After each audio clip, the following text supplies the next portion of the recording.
Hello everyone. We are going to start a series on economy. ठीक है, हम लोग एक इकोनॉमी जो क्लास 12th की एनसीईआरटी की मैक्रो इकोनॉमिक्स की बुक है. ओके, सो यहाँ पे आपको दिख रहा होगा कि ये क्लास 12th की मैक्रो इकोनॉमिक्स की बुक है एंड हम लोग इसको कंप्लीटली कवर करने वाले हैं इस सीरीज में. इस सीरीज का नाम मैंने एनसीईआरटी प्लस रखा है. ओके, क्यों प्लस क्यों रखा है? बिकॉज हम लोग जो एनसीईआरटी में इसमें कुछ चैप्टर्स हैं, ओके, एंड काफी इंपॉर्टेंट चैप्टर्स हैं. हम लोग इसको कवर करेंगे सारा का सारा because it forms the basics. ठीक है, जो भी आप इकोनॉमी में पढ़ोगे उसका बेसिक्स जो है आपको यहाँ पे कवर करने को मिलेगा एंड बहुत इंपॉर्टेंट है.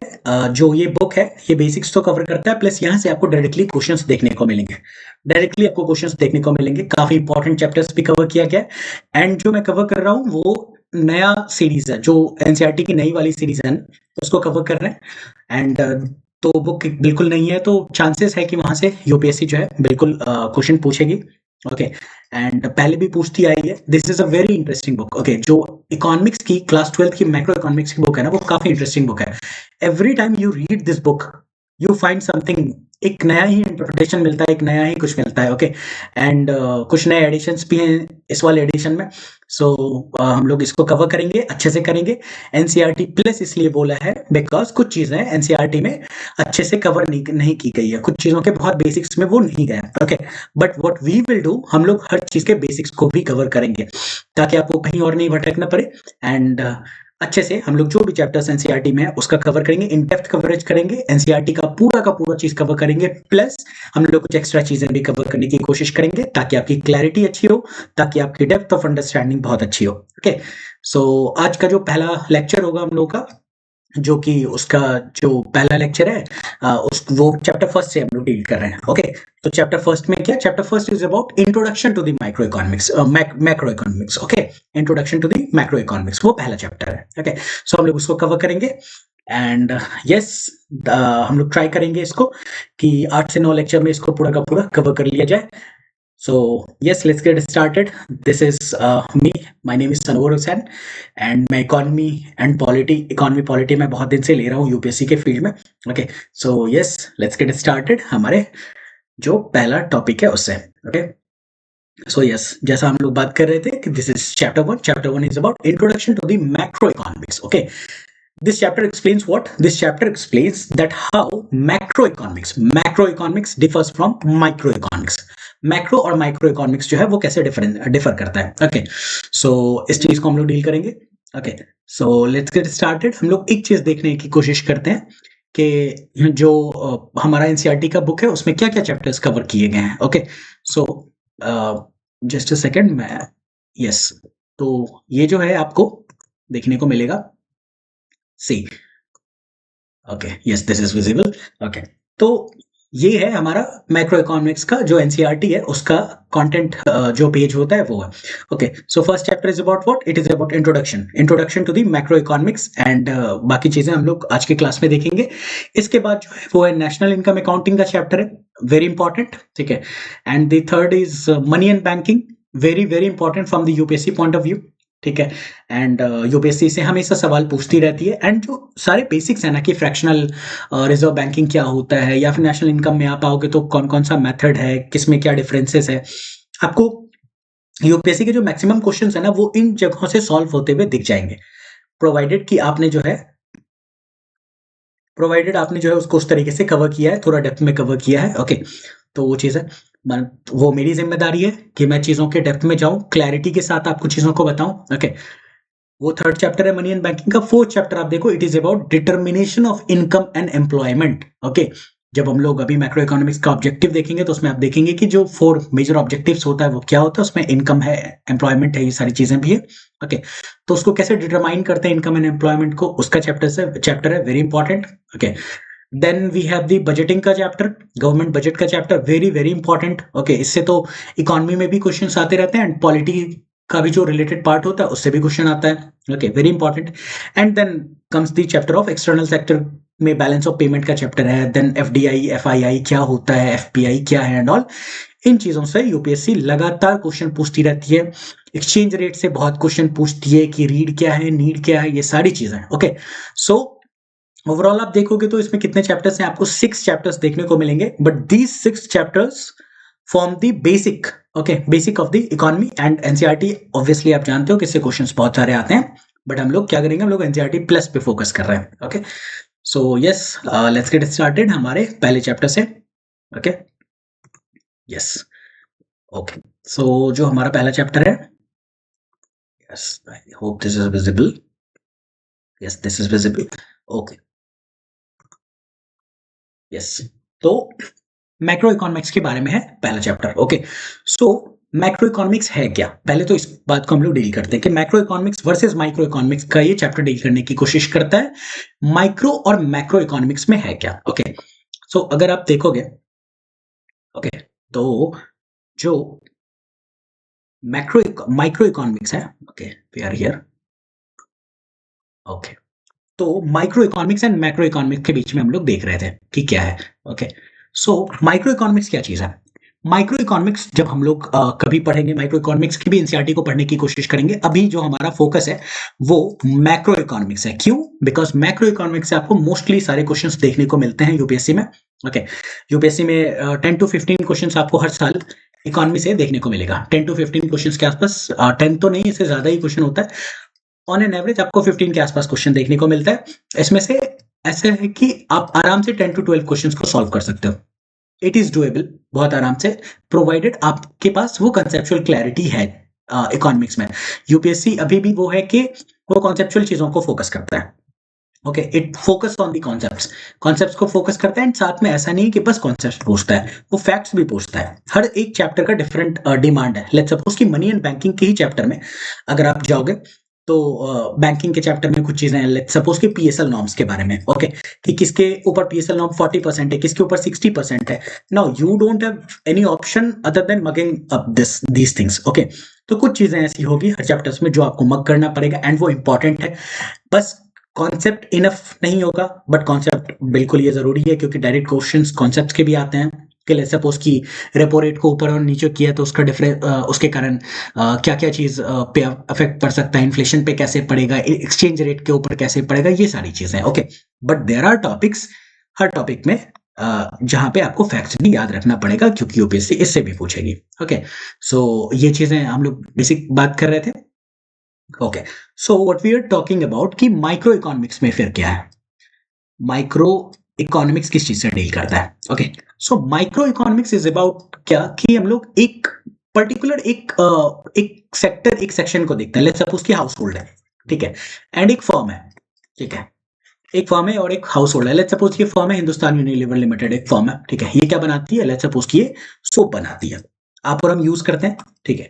सो इस सोप का डिमांड कैसे रहेगा? ओके, ये इसके प्राइसेस में कैसे मूवमेंट होगा, इसका डिमांड का क्या रहेगा, हाउस होल्ड इसको कब कंज्यूम करेगा, कब नहीं करेगा। Okay, so this micro economics deals with a particular sector. Okay, एक चीज से, एक बिल्कुल एक कंपनी को उठा लेगा, ठीक है, एक प्रोडक्ट को आप देखोगे, एक प्रोडक्ट, एक कंपनी, इस तरीके की चीजें जो है बिल्कुल माइक्रो लेवल पे जो है वो देखते हैं कि उसका डिमांड एंड सप्लाई का सीन, डिमांड एंड सप्लाई का सिनेरियो किन किन चीजों पे डिपेंड कर रहा है।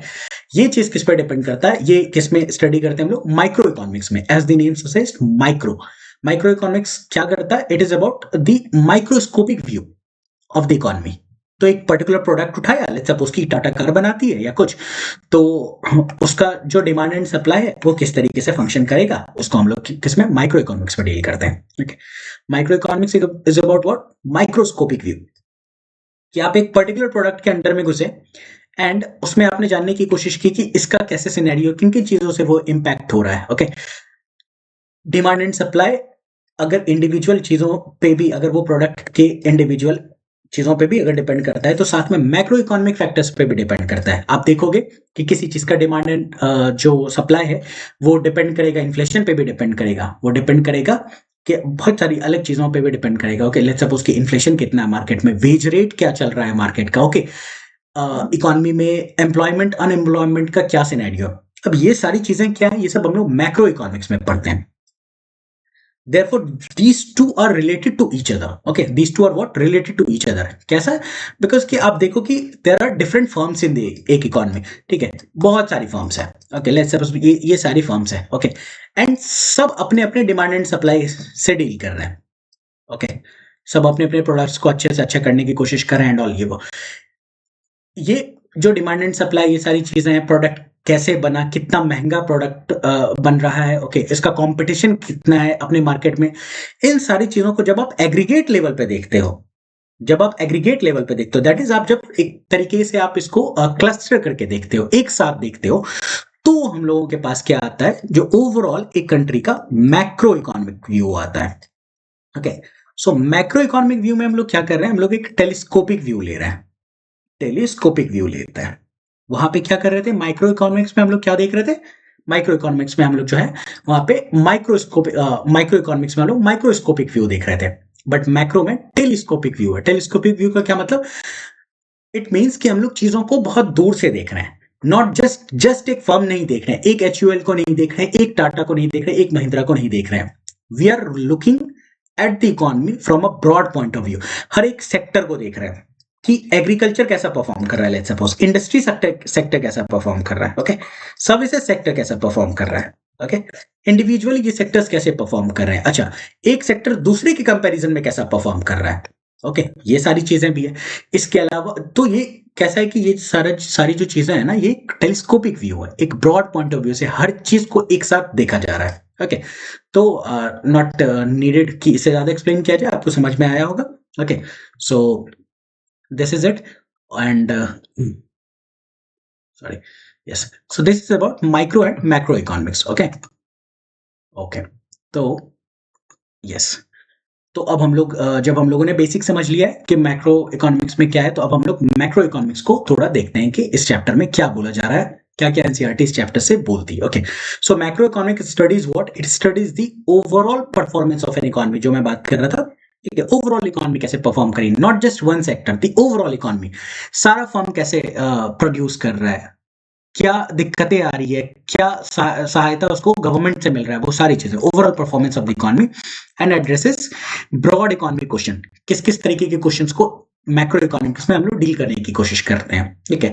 Will prices as a whole rise और फॉल, ठीक है।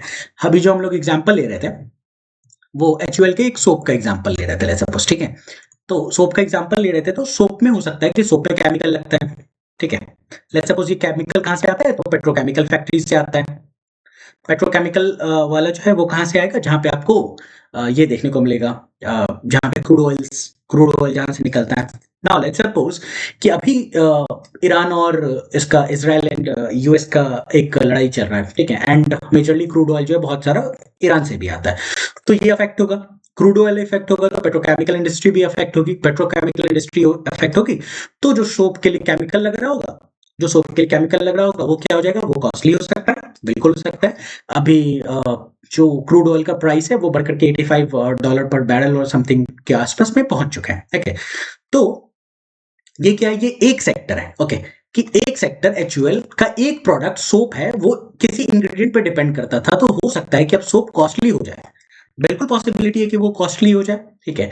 हाउएवर हो सकता है कि कोई और सेक्टर है जो कि पेट्रोकेमिकल पर नहीं डिपेंडेंट है, ओके, पेट्रोकेमिकल लेट्स सपोज कि कुछ एग्री बेस्ड कुछ प्रोडक्ट है, एंड एग्री बेस्ड में भी लेट्स सपोज राइस का कुछ प्रोडक्ट है, ओके, राइस का कुछ प्रोडक्ट है, तो we are sufficiently producing rice, तो क्या इस सेक्टर पे हमारा इंपैक्ट पड़ेगा, लाइकली पढ़ने को बहुत और चीजों से भी पड़ सकता है, बट लाइकली है कि इसके प्राइस में उतना इंपैक्ट नहीं पड़ेगा, ओके। तो मैक्रो इकोनॉमिक, जब माइक्रो इकोनॉमिक्स की हम लोग बात करते हैं, तो वो सेक्टर, वो कंपनी क्या डील कर रही होगी, वो कोशिश कर रही होगी जानने की कि जो ये है वो डील कर रही होगी इस चीज को जानने से कि सोप का प्राइसेस क्या हुआ, ओके, राइस वाला सोचेगा कि मेरे अपने प्राइसेस का क्या होना है, नहीं होना है, ओके। हाउएवर वो केस जब हम लोग ओवरऑल पॉइंट ऑफ व्यू से देख रहे होंगे, okay, let me rub it, okay, yes, okay, तो बट वो माइक्रो इकोनॉमी का जो है वो चैलेंज है। हाउएवर जब हम लोग मैक्रो इकोनॉमी से डील कर रहे होंगे ना, तो मैक्रो इकोनॉमी ओवरऑल चीजों की बात कर रहा है, ओवरऑल चीजों की बात कर रहा है। तो लेट्स सपोज कि दो ही प्रोडक्ट बनते हैं, लेट्स सपोज एक इकोनॉमी में दो प्रोडक्ट बन रहे थे, एक सोप था और एक जो है कुछ राइस बेस्ड कुछ प्रोडक्ट बन रहा था, लेट्स सपोज सिंप्लीफिकेशन के लिए, ओके, इसके प्राइसेस में तो इंक्रीज हुआ, लेट्स सपोज राइस के प्राइसेस में इंक्रीज नहीं हुआ, या हुआ भी तो थोड़ा हुआ, या फिर घट ही गया, कुछ भी हो सकता है। तो जब हम लोग ओवरऑल प्राइसेस देख रहे होंगे ना, तो इसका एवरेज निकाल करके देखेंगे कि इन्फ्लेशन का सिनेरियो क्या है, ओके। तो क्या डील करता है मैक्रो इकोनॉमिक्स, एक ओवरऑल पॉइंट ऑफ व्यू से देखता है कि किस किस क्वेश्चंस को जनरली डील करता है, कि will prices as a whole ठीक है, ओवरऑल राइज करेगा या फॉल करेगा। इसलिए आप जब इन्फ्लेशन का डेफिनेशन देखोगे तो वो it is about the average rise in prices. ठीक है, एवरेज राइज हो रहा है या फिर नीचे जा रहा है तो उस हिसाब से इन्फ्लेशन या डिफ्लेशन होता है क्या। उसके बाद क्या है, एम्प्लॉयमेंट, एम्प्लॉयमेंट इंप्रूविंग और वर्सनिंग। अगर सेम एग्जांपल हम लोग ले कि लेट्स सपोज की सोप वाली जो फैक्ट्री है एंड उसमें प्रॉब्लम आ रहा था, सोप कॉस्टली हो रहा था लेट्स सपोज, ठीक है, तो इस प्रोडक्ट को लोग अब कम कंज्यूम कर रहे हैं। अगर कम कंज्यूम करेंगे तो इसका डिमांड क्या होगा, फॉल करेगा। डिमांड फॉल करेगा तो क्या होगा, इससे लेस एंड लेस लेबर्स को एम्प्लॉय किया जाएगा। क्यों, बिकॉज डिमांड कम है तो कम से कम लोग लगेंगे उतने डिमांड को फुलफिल करने के लिए, उतने सोप को बनाने के लिए कम से कम लोग लगेंगे। ओके, तो क्या होगा, इससे लेबर्स को जो है हो सकता है फायर किया जाए। बिल्कुल, तो इससे क्या होगा, अनएम्प्लॉयमेंट की सिनेरियो बढ़ेगी। हाउएवर हो सकता है कि राइस मिल्स में जो लेबर्स यहाँ से निकले वो राइस मिल्स में बहुत ज्यादा एम्प्लॉय कर लिए गए कि राइस का अचानक से जो है बहुत डिमांड बढ़ गया बाहर की कंट्री में, तो हमें एक्सपोर्ट करना है, थोड़ा प्रोसेस्ड राइस एक्सपोर्ट करना है, तो लेट्स सपोज यहाँ एम्प्लॉयमेंट बढ़ चुका है। तो ये जो ओवरऑल चीजें हैं ना कि एम्प्लॉयमेंट का ओवरऑल सिनेरियो क्या रहेगा, ठीक है। उसके बाद what are the indicators of the economical, macro economy में हम लोग बहुत सारे इंडिकेटर्स, इकोनॉमी के इंडिकेटर्स को भी पढ़ते हैं। लेट्स सपोज क्या क्या इंडिकेटर्स, लेट्स सपोज जीडीपी एक इंडिकेटर है, ओके, जीएनपी एक इंडिकेटर है, इस तरीके के इंडिकेटर्स को पढ़ते हैं, ओके, मैक्रो इकोनॉमी में। क्यों, ताकि कंपैरिजन हो सके, ताकि एक इजी कंपैरिजन हो सके। Okay, just let me change,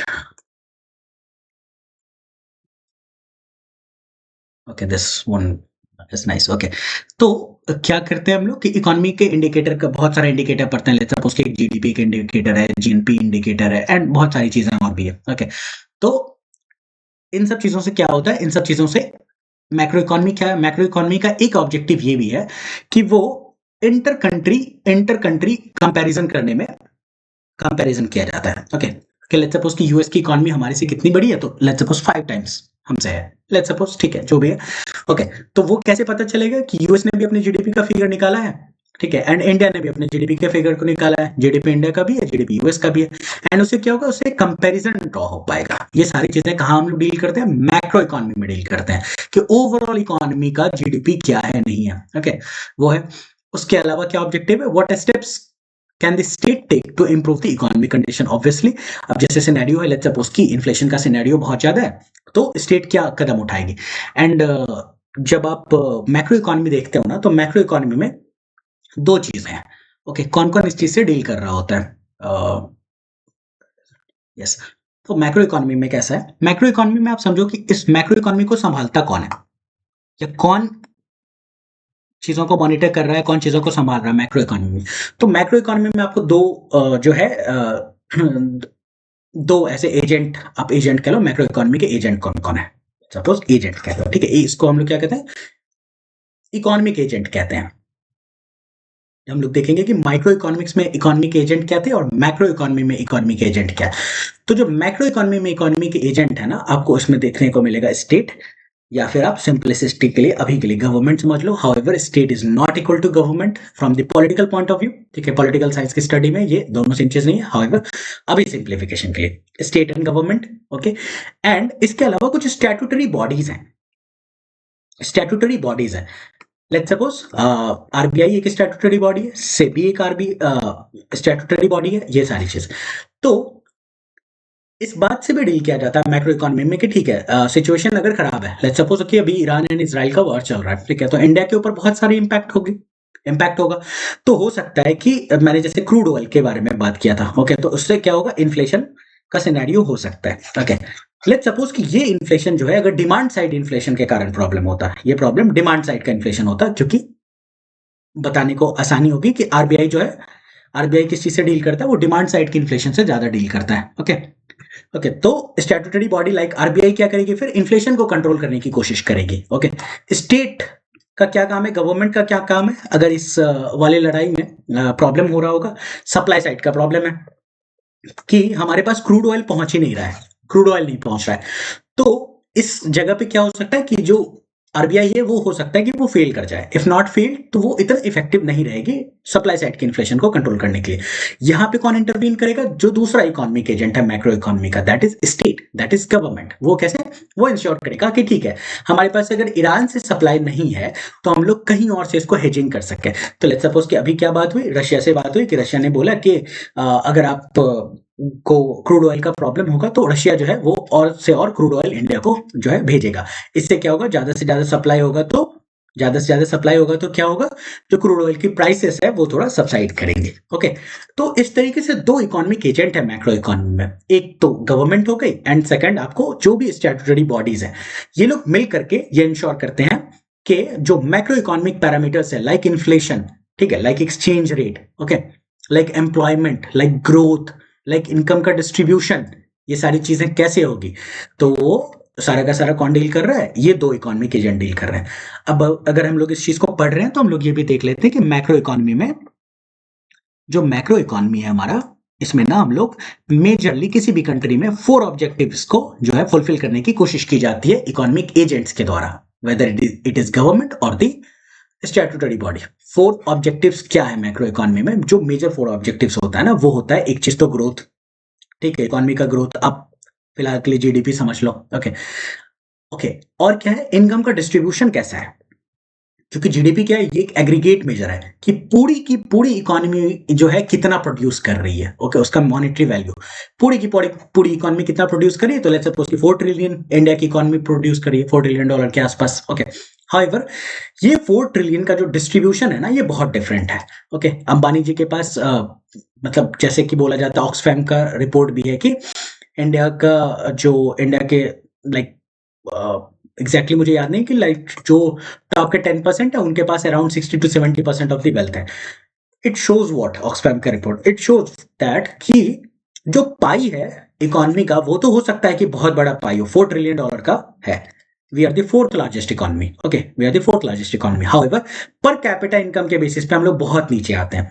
ये भी गवर्नमेंट का फंक्शन है, ये भी गवर्नमेंट का की जिम्मेदारी है कि इनकम जो है वो अच्छे से डिस्ट्रीब्यूटेड रहे। ओके, आपने पढ़ा होगा article 39C of the constitution से is what? Article 339C of the directive principles of state policy, वो कहता है, इट टॉक्स अगेंस्ट के अगर स्टेट इंश्योर करेगा कि कॉन्सेंट्रेशन ऑफ वेल्थ ना हो, कि कुछ लोगों के पास सारा का सारा पैसा ना हो। कॉन्सेंट्रेशन ऑफ वेल्थ के अगेंस्ट जो बात करता है कि it is the duty of the state, okay, to ensure कि जो वेल्थ है वो थोड़ा सा इक्विटेबली डिस्ट्रीब्यूटेड रहे। हाउएवर एक्चुअल सिनेरियो में एग्जैक्टली वो करना थोड़ा टफ है, but however this is the objective that we Aspire for. Okay, third objective हमारा क्या है? थर्ड ऑब्जेक्टिव है हमारा इन्फ्लेशन का, कि इन्फ्लेशन कंट्रोल रहे। जब हम लोग मनी एंड बैंकिंग का चैप्टर पढ़ेंगे उसमें हम लोग देखेंगे कि मॉनेटरी पॉलिसी के बारे में पढ़ेंगे एंड देखेंगे कि कैसे इससे कंट्रोल किया जाता है। हाउएवर फिस्कल पॉलिसी भी यूज किया जाता है इन्फ्लेशन को कंट्रोल करने के लिए। और भी तरीके हैं सप्लाई साइड के लिए, गवर्नमेंट जो है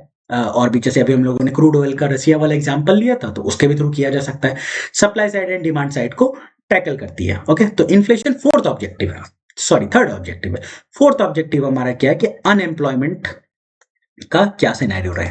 ओके, तो जब हम लोग कि अनएम्प्लॉयमेंट जो है कम से कम रहे, जीरो अनएम्प्लॉयमेंट की बात नहीं कोई करता है, कोई भी इकोनॉमी जीरो अनएम्प्लॉयमेंट और zero inflation, mind you inflation and unemployment ऐसे सिनेरियो है जिसको हम लोग मिनिमम रखना चाहते हैं। जैसे इन्फ्लेशन का जो बैंड है इंडिया में वो 2 to 6% का बैंड है। ओके, कि इन्फ्लेशन को 2 to 6% के बीच में रखने की कोशिश करते हैं। ओके, अनएम्प्लॉयमेंट, अभी जो पीएलएफएस का सर्वे आया था, ओके,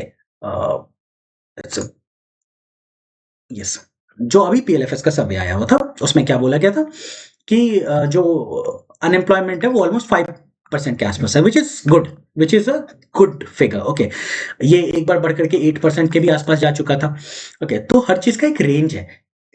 लेट्स सपोज कि इन्फ्लेशन का रेंज हमारा क्या, मैंने बोला 2 to 6% के आसपास का रेंज है। इन्फ्लेशन का रेंज 2 to 6% का है। अगर हम इससे नीचे जाते हैं, इसके इस तरफ जाते हैं, 2% से कम जाते हैं या फिर 6% के ऊपर जाते हैं, both scenario is equally not desired. दोनों सिनेरियो अच्छा नहीं है। अनएम्प्लॉयमेंट के भी साथ सेम चीज है। हम लोग जब इन चैप्टर्स को पढ़ेंगे हम लोग बहुत अच्छे से पढ़ेंगे कि क्यों ये बात बोली जाती है। ओके, तो अनएम्प्लॉयमेंट के भी साथ सेम है। अभी लेट्स सपोज कि 4.8% और समथिंग के आसपास बोला गया था, which is a good thing. Okay, तो ये 4 मेजर ऑब्जेक्टिव्स हैं: ग्रोथ, इनकम का डिस्ट्रीब्यूशन, उसके बाद आपको इन्फ्लेशन एंड अनएम्प्लॉयमेंट। ओके, तो ये मैक्रो इकोनॉमी के 4 ऑब्जेक्टिव्स हैं। ओके ओके,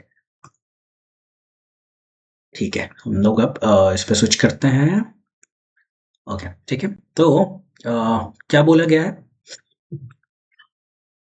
यस, हम लोग ये पढ़ रहे थे। ओके, तो अब इकोनॉमी की एनसीईआरटी आगे क्या बोलती है? आगे ये बात करता है aggregate behaviour of the economy के बारे में बात करता है। Okay, so core question of the macro economics इन चीजों से, मैक्रो इकोनॉमिक्स इन चीजों से डील कर रहा था। ठीक है, किस चीज से डील कर रहा था? इन चीजों से डील कर रहा था। The question concerns the economy as a whole, not individual market. Individual market किसका डोमेन है? वो माइक्रो इकोनॉमिक्स का डोमेन। ओके, माइक्रो इकोनॉमिक्स का डोमेन है। तो जब हम लोग इकोनॉमी एज अ होल देख रहे होते हैं, ठीक है। Okay, aggregate behaviour of the economy in countries economy. Aggregate behaviour मतलब अब आप इंडिविजुअल बिहेवियर की बात करो, ठीक है। लेट्स सपोज कि कोई हाउस होल्ड किस तरीके से डिसीजन ले रहा है, तो हम लोग इस चीज को भी देख लेते हैं कि हाउस होल्ड जो है वो किस तरीके से डिसीजन लेता है। ओके, तो जब माइक्रो, हम लोग माइक्रो और मैक्रो को साथ में देख रहे हैं, तो माइक्रो इकोनॉमिक्स में क्या है ना कि 2 सेक्टर्स हैं मोस्टली। एक हाउस होल्ड होगा, ठीक है, जो कि डिमांड प्रोड्यूस कर रहा होगा, एंड इसको फुलफिल करने के लिए कुछ फर्म होगी। फर्म मतलब कंपनी जो कि कोई प्रोडक्ट प्रोड्यूस कर रही है। ओके, कोई फर्म होगा, वो क्या करेगा? वो सप्लाई करेगा। ओके, हाउस होल्ड का ऑब्जेक्टिव क्या होगा? हाउस होल्ड का ऑब्जेक्टिव ये है कि उसको किसी चीज की जरूरत है, किसी चीज की नीड है। ओके, वो उसकी यूटिलिटी है, वो अपने यूटिलिटी फंक्शन को पूरा करने की कोशिश करेगा। हाउएवर इसमें वो क्या चाहेगा कि उसको बेस्ट प्रोडक्ट मिले, उसमें वो चाहेगा कि उसको बेस्ट प्रोडक्ट मिले, प्लस क्या होगा, साथ में वो ये भी चाहेगा कि बेस्ट प्रोडक्ट के साथ साथ उसको वो थोड़ा लेट्स सपोज कि चीप रेट में मिले। ओके, चीप रेट में भी मिले, बेस्ट प्रोडक्ट मिले, ये सारा इस तरीके से हो, ताकि जो हाउस होल्ड है उसका जो एक्सपेंडिचर है वो कम से कम हो, एंड जो यूटिलिटी फंक्शन है वो बेस्ट सर्व हो। यूटिलिटी फंक्शन बेस्ट सर्व, ठीक है। ये ऑब्जेक्टिव है हाउस होल्ड सेक्टर का। माइक्रो इकोनॉमिक्स में एक सेक्टर जो एक आपको देखने को मिलेगा वो है household sector. Second sector जो है वो आपको फर्म है जो कि सप्लाई कर रही है। तो फर्म का क्या डिमांड है, फर्म का क्या मोटिव है? जैसे हाउस होल्ड का मोटिव था कि बेस्ट प्रोडक्ट चीप रेट पे मिल पाए। ओके, फर्म का ऑन द अदर हैंड इनका जो है वो मोटिव प्रॉफिट का है। ओके, इनका मोटिव क्या है? प्रॉफिट का मोटिव है। ओके, तो इस तरीके के से है। ओके, तो अब हम लोग यहाँ पे आते हैं, तो अग्रीगेट बिहेवियर, तो बिहेवियर माइक्रो इकोनॉमी में हाउस होल्ड एंड फर्म का हम लोगों ने बिहेवियर देखा। ओके, हाउएवर ये क्या था? ये एक इंडिविजुअल बिहेवियर था कि एक इंडिविजुअल सिटीजन का, एक इंडिविजुअल पर्सन का वो क्या सोच रहा है किसी चीज को खरीदने टाइम, किसी चीज को बाय करना है, वो क्या चीज सोच रहा है, दैट इज एक इंडिविजुअल का। फर्म क्या सोच रहा है? ठीक है, फर्म सोच रहा है कि उसको मैक्सिमम प्रॉफिट हो। ओके, ये चीज उसके इसमें है। हाइवर जब हम लोग सारे सेक्टर्स को जोड़ेंगे, जब हम लोग सारे सेक्टर्स को जोड़ेंगे तो हमें क्या मिलेगा? ओके, तो एग्रीगेट बिहेवियर मिलेगा कि पूरी की पूरी इकोनॉमी ना वो कैसे बिहेव कर रही है, हाउस होल्ड कैसे बिहेव कर रहा है, ठीक है, फर्म्स कैसे बिहेव कर रही है। उसके अलावा मैक्रो इकोनॉमिक्स में गवर्नमेंट भी एक जो है आपको स्टेक होल्डर है। एक्सटर्नल सेक्टर, ठीक है, बाहर की जो कंट्रीज है वहां का जो मार्केट है वो भी हमारा एक स्टेक होल्डर हो जाएगा। ओके, एक्सटर्नल सेक्टर आप कह सकते हो, क्योंकि वहां से एक्सपोर्ट एंड इंपोर्ट हो रहा होता है। तो ये सारी चीजों को जब आप क्लब करोगे ना, तो पूरी की पूरी इकोनॉमी कैसे बिहेव करिए एग्रीगेट लेवल पे सबको जोड़ करके। ओके, तो ये है। Okay, in a country's economy, output of goods and services tend to move together. Okay, क्यों इस तरीके का एक एजम्पशन लिया जाता है? ओके, एक एजम्पशन लिया जाता है कि सिंप्लीफिकेशन के लिए क्या करते हैं, मैं यहाँ समझाता हूँ आपको कि एक सिंप्लीफिकेशन के लिए क्या किया जाता है कि एक जो गुड है ना, जनरली इकोनॉमी में देखा जाता है, मैक्रो इकोनॉमी में देखा जाता है कि जो एक प्राइसेस का लेट्स सपोज कुछ सिनेरियो है। ओके, प्राइसेस का कुछ सिनेरियो है, वेजेस का क्या सिनेरियो है, इस तरीके से ये सारी चीजें एक प्रोडक्ट को, लेट्स सपोज एक प्रोडक्ट सोप है, ठीक है, इसको कैसे इंपैक्ट करता है। लेट्स सपोज दूसरा प्रोडक्ट कुछ और हो सकता है कि लेट्स सपोज कि एक एनिमल फूड है, ठीक है। तो जब मैक्रो इकोनॉमी में क्या होता है, जब मैक्रो इकोनॉमी की चीजें हैं, लेट्स सपोज कि इन्फ्लेशन है, inflation is about what, inflation is about कि प्राइसेस जो है ओवरऑल, प्राइसेस ओवरऑल एवरेज तौर पे लेट्स सपोज कि बढ़ गई है। तो जब ये बढ़ता है तो ऐसा नहीं कि वो एक ही प्रोडक्ट को इम्पैक्ट करता, हो सकता है इंडिविजुअल लेवल पे कि सोप जो है वो थोड़ा कम बढ़ा हो, ठीक है, हो सकता है कि जो है वो ज़्यादा बढ़ गया हो, ऐसा भी हो सकता है। हाउएवर जनरली देखा जाता है कि जो चीज़ें हैं ना, जो मैक्रो इकोनॉमी के जो इंडिकेटर्स हैं, वो इक्वली सबको इम्पैक्ट कर रहा होता है। नॉट इक्वली बट इम्पैक्ट सबको कर रहे होते हैं। Okay, so that is the thing. Okay, okay, so ये aggregate behaviour of the economy की बात करते हैं in countries economy. Output of goods and services, जो भी गुड्स एंड सर्विस प्रोड्यूस हो रहा है, ठीक है, it tends to move together, जो मैं समझा रहा था। Prices of different goods usually rise और फॉल टुगेदर, ये जैसा देखा जाता है। ओके, कि प्राइसेस ऑफ डिफरेंट गुड्स, जैसे अभी हम लोगों ने सोप का बात किया, ठीक है, एनिमल, इसकी बात की गई। लेट्स सपोज, क्यों ना, क्योंकि लेट्स सपोज कि अभी हम लोग बात कर रहे थे क्रूड ऑयल की, ठीक है। क्रूड ऑयल एक ऐसा इंग्रेडिएंट है, एक ऐसा चीज है जो बहुत चीजों में यूज हो सकता है। तो लेट्स सपोज कि वो हम लोग सोप की बात कर रहे हैं, तो उसमें तो वो इंग्रेडिएंट की तरह यूज है कि इससे पेट्रोकेमिकल इंडस्ट्री से जो इंग्रेडिएंट केमिकल निकलेगा, वो केमिकल सोप यूज होगा। ठीक है, हम लोगों ने दूसरा एग्जांपल ले, सपोज राइस का लिया था। तो राइस में क्या होगा कि राइस को एक जगह से दूसरे जगह लेकर के जाना पड़ेगा, एक जगह से दूसरी जगह लेकर के जाना है, अगर एक्सपोर्ट करना है लेट्स सपोज, या फिर एक मार्केट से दूसरे मार्केट में लेकर के जाना है। लेकर के जाना है तो ट्रांसपोर्टेशन में क्या यूज होगा, ऑयल यूज होगा। द मोमेंट ऑयल यूज होगा तो ये इसको भी इम्पैक्ट करेगा। इसीलिए बोला जाता है कि prices of different goods usually rise of all together, and employment levels across the sectors move together. ये सारी चीजें एक कंट्री के इकोनॉमी में देखी जाती है। ओके, कुछ इंपॉर्टेंट एग्रीगेट वेरिएबल है जिसको मैक्रो इकोनॉमिक्स में हम लोग स्टडी करते हैं। एग्रीगेट आउटपुट, जिसको आप जीडीपी कह सकते हो for the time being. Okay, price level, जिसको हम लोग इन्फ्लेशन कहते हैं। ठीक है, जो मैं जनरली बता रहा था ना कि 4 मेजर ऑब्जेक्टिव है किसी भी मैक्रो इकोनॉमिस्ट के। जो 4 मेजर ऑब्जेक्टिव, उसमें मैंने एक बोला था कि जीडीपी है, एक इन्फ्लेशन है, ओके, एक एम्प्लॉयमेंट के बारे में बात की थी, थर्ड ये है, एंड जो फोर्थ है ना, फोर्थ को भी हम लोग कंसिडर करते हैं, जीडीपी, इन्फ्लेशन, ये है, एंड इसके साथ जो कुछ स्टडी किया जाता है वो इनकम का डिस्ट्रीब्यूशन भी, जो है, जो डिस्ट्रीब्यूशन है, ओके, इसको भी स्टडी किया जाता है। तो these are the 4 important variables जिसको इकोनॉमिक वेरिएबल्स हैं, जिसको मैक्रो इकोनॉमिक्स में स्टडी किया जाता है। If these variables move together, analysing the economy becomes easier. तो यहाँ ना एक रिप्रेजेंटेटिव गुड का कंसेप्ट आता है। ओके, रिप्रेजेंटेटिव गुड क्या है कि अब सोचो कि आप एक इकोनॉमी में बहुत सारी चीजें प्रोड्यूस हो रही है, मतलब करोड़ों चीजें प्रोड्यूस हो रही है। अब अगर हम लोग एक एक चीजों के ऊपर स्टडी करने लग जाएं, ठीक है, तो वो प्रॉब्लमेटिक होगा। तो एक चीज कंसिडर किया जाता है कि ओवरऑल जो भी प्राइसेस का सिनेरियो है, ठीक है, ओवरऑल जो भी सिनेरियो है ना, उन सबको एक गुड के थ्रू देखा जाता है। एक गुड बनाया, एक गुड है, एंड दिस गुड, ये जो सामान है, ये जो प्रोडक्ट है, ये प्रोडक्ट रिप्रेजेंटेटिव है। सारे के सारे 1 2 3 4 करके अगर एन तक प्रोडक्ट्स बन रहे हैं किसी में, ठीक है, तो ओवरऑल जो भी सिनेरियो रहेगा उसके लिए एक गुड है, वो उसका रिप्रेजेंटेटिव होगा, इस सब का रिप्रेजेंटेटिव होगा। एंड इसके थ्रू हम लोग सिंप्लीफिकेशन के लिए फिर हम लोग एनालाइज करते हैं कि हाँ ठीक है, प्राइसेस ऊपर जा रही है, ओवरऑल बातें की जा रही है कि ओवरऑल प्राइसेस ऊपर जा रहा है, नीचे जा रहा है। ओके, ठीक है, एंड ये सारी चीजें हैं। मीनिंग क्या है रिप्रेजेंटेटिव गुड कंसेप्ट का? To simplify analysis, economist sometimes assume a single representative good, जो मैं इसकी बात कर रहा था। Representative good represent all goods and services produced, not just goods, it represents all the goods and services produced in the economy. And क्या, तो ये जो रिप्रेजेंटेटिव गुड है ना, इसका जो प्रोडक्शन लेवल होगा कि ये कितना प्रोड्यूस हो रहा है, क्या पिछले साल से ज्यादा प्रोड्यूस हुआ, क्या कम प्रोड्यूस हुआ। ओके, ये सारी चीजें जो है हम लोग देख रहे होते हैं। ओके, कि ये पिछले साल से ज्यादा प्रोड्यूस हुआ, कम प्रोड्यूस हुआ, ठीक है। तो इसका जो प्रोडक्शन लेवल है, इसका रिप्रेजेंटेटिव गुड का जो प्रोडक्शन लेवल है, इसको हम लोग मानते हैं कि ये represent the total output. Total output of what, ठीक है, एन नंबर ऑफ प्रोडक्ट्स, सबको जोड़ दिया, ठीक है, एंड ओवरऑल तरीके से देखा, किसे, एक गुड के थ्रू देखा। ओके, इसका जो प्राइस है, इसमें कैसे चेंजेस आया है, तो वो रिप्रेजेंट करेगा जनरल प्राइस लेवल। हम लोग इसके आगे इसका फ्लॉ देखेंगे, बिल्कुल आपको जो समझ में आ रहा होगा कि कैसे कर सकते हैं ये चीज। इसके कारण लेट्स सपोज की प्रोडक्शन बढ़ता है तो डिमांड बढ़ रहा है, लेट्स सपोज की डिमांड बढ़ रहा है तो प्रोडक्शन बढ़ रहा है इस रिप्रेजेंटेटिव गुड का। अगर डिमांड बढ़ रहा है तो उसके लिए क्या होगा, ज्यादा से ज्यादा एम्प्लॉयमेंट करना पड़ेगा, ज्यादा से ज्यादा हायरिंग करनी पड़ेगी ताकि सप्लाई उस गुड का ज्यादा से ज्यादा हो सके। ठीक है, तो एक गुड के प्राइस के चेंज को, प्राइस का जो चेंज है, डेल्टा का मतलब होता है चेंज।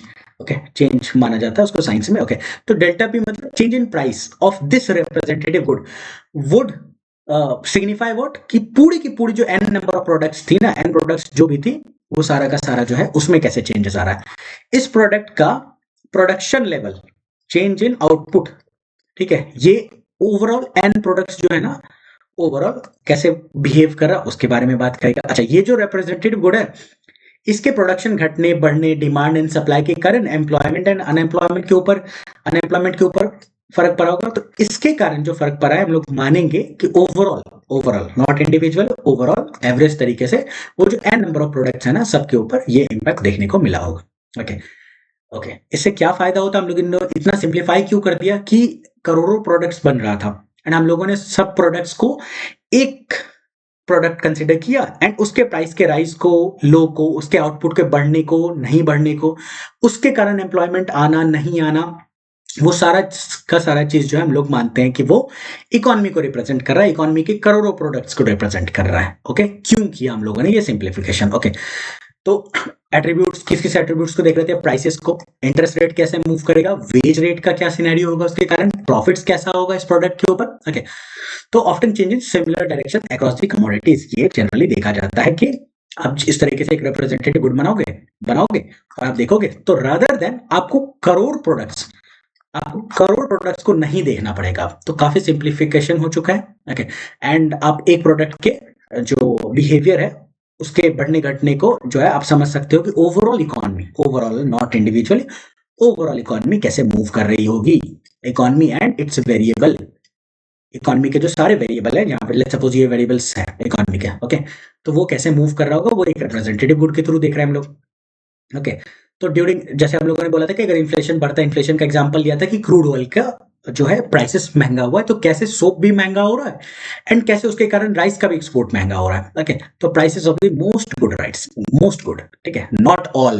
ओके, क्यों, ऑब्वियसली हर एक प्रोडक्ट डिफरेंट तरीके से बिहेव कर रहा है। ठीक है, लेट्स सपोज कि वो राइस का एग्जांपल हो सकता है कि उस साल रेनफॉल बहुत अच्छा हुआ एंड हमारा जो जो ये है जो हमारा एग्रीकल्चर है वो 52% डिपेंडेंट है रेनफॉल के ऊपर।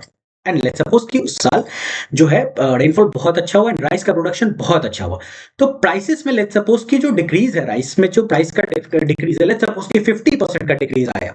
ओके, बट क्रूड ऑयल के महंगे होने के कारण जो उसके ट्रांसपोर्टेशन में जो कॉस्ट बढ़ा वो लेट्स सपोज कि 20% का बढ़ा, 20% का ही बढ़ रहा है। तो ओवरऑल क्या हो रहा है राइस के प्राइस में, ओवरऑल फिर भी राइस का प्राइस घट रहा है, कितने से, 30% के आसपास से घट रहा है, नॉट एग्जैक्टली बट ठीक है, 30% के आसपास से घट रहा है। ओके, तो ये जो सिंप्लीफिकेशन है ना, ये हमेशा वर्क नहीं करेगा। ओके, बट ओवरऑल ये इकोनॉमी को के बारे में बता देगा। सिंप्लीफिकेशन वर्क क्यों नहीं करेगा, बिकॉज कि हो सकता है कि किसी चीज ओवरऑल इकोनॉमी में प्राइसेस मूव कर रहा हो बहुत ऊपर, बट जो कुछ चीजों की प्राइसेस है वो घट रहा होगा। लास्ट ईयर एक एग्जांपल हुआ कि लास्ट ईयर ये हुआ कि इन्फ्लेशन रेट जो है इकोनॉमी में जो भी था, ठीक है, ऑलमोस्ट 5-6% के आसपास कुछ भी चल रहा था, बट फूड का जो इन्फ्लेशन था ना वो माइनस में पहुंच गया इंडिया में last year. Okay, last fiscal year में माइनस में था फूड का इन्फ्लेशन। अब आप सोचो कि ओवरऑल इकोनॉमी में इन्फ्लेशन कितना था, 5-6% के आसपास का इन्फ्लेशन था, बट फूड जो है वो नेगेटिव इन्फ्लेशन में चल रहा था। Therefore, this simplification does not work always. However, जब आप एवरेज तरीके से चीजों को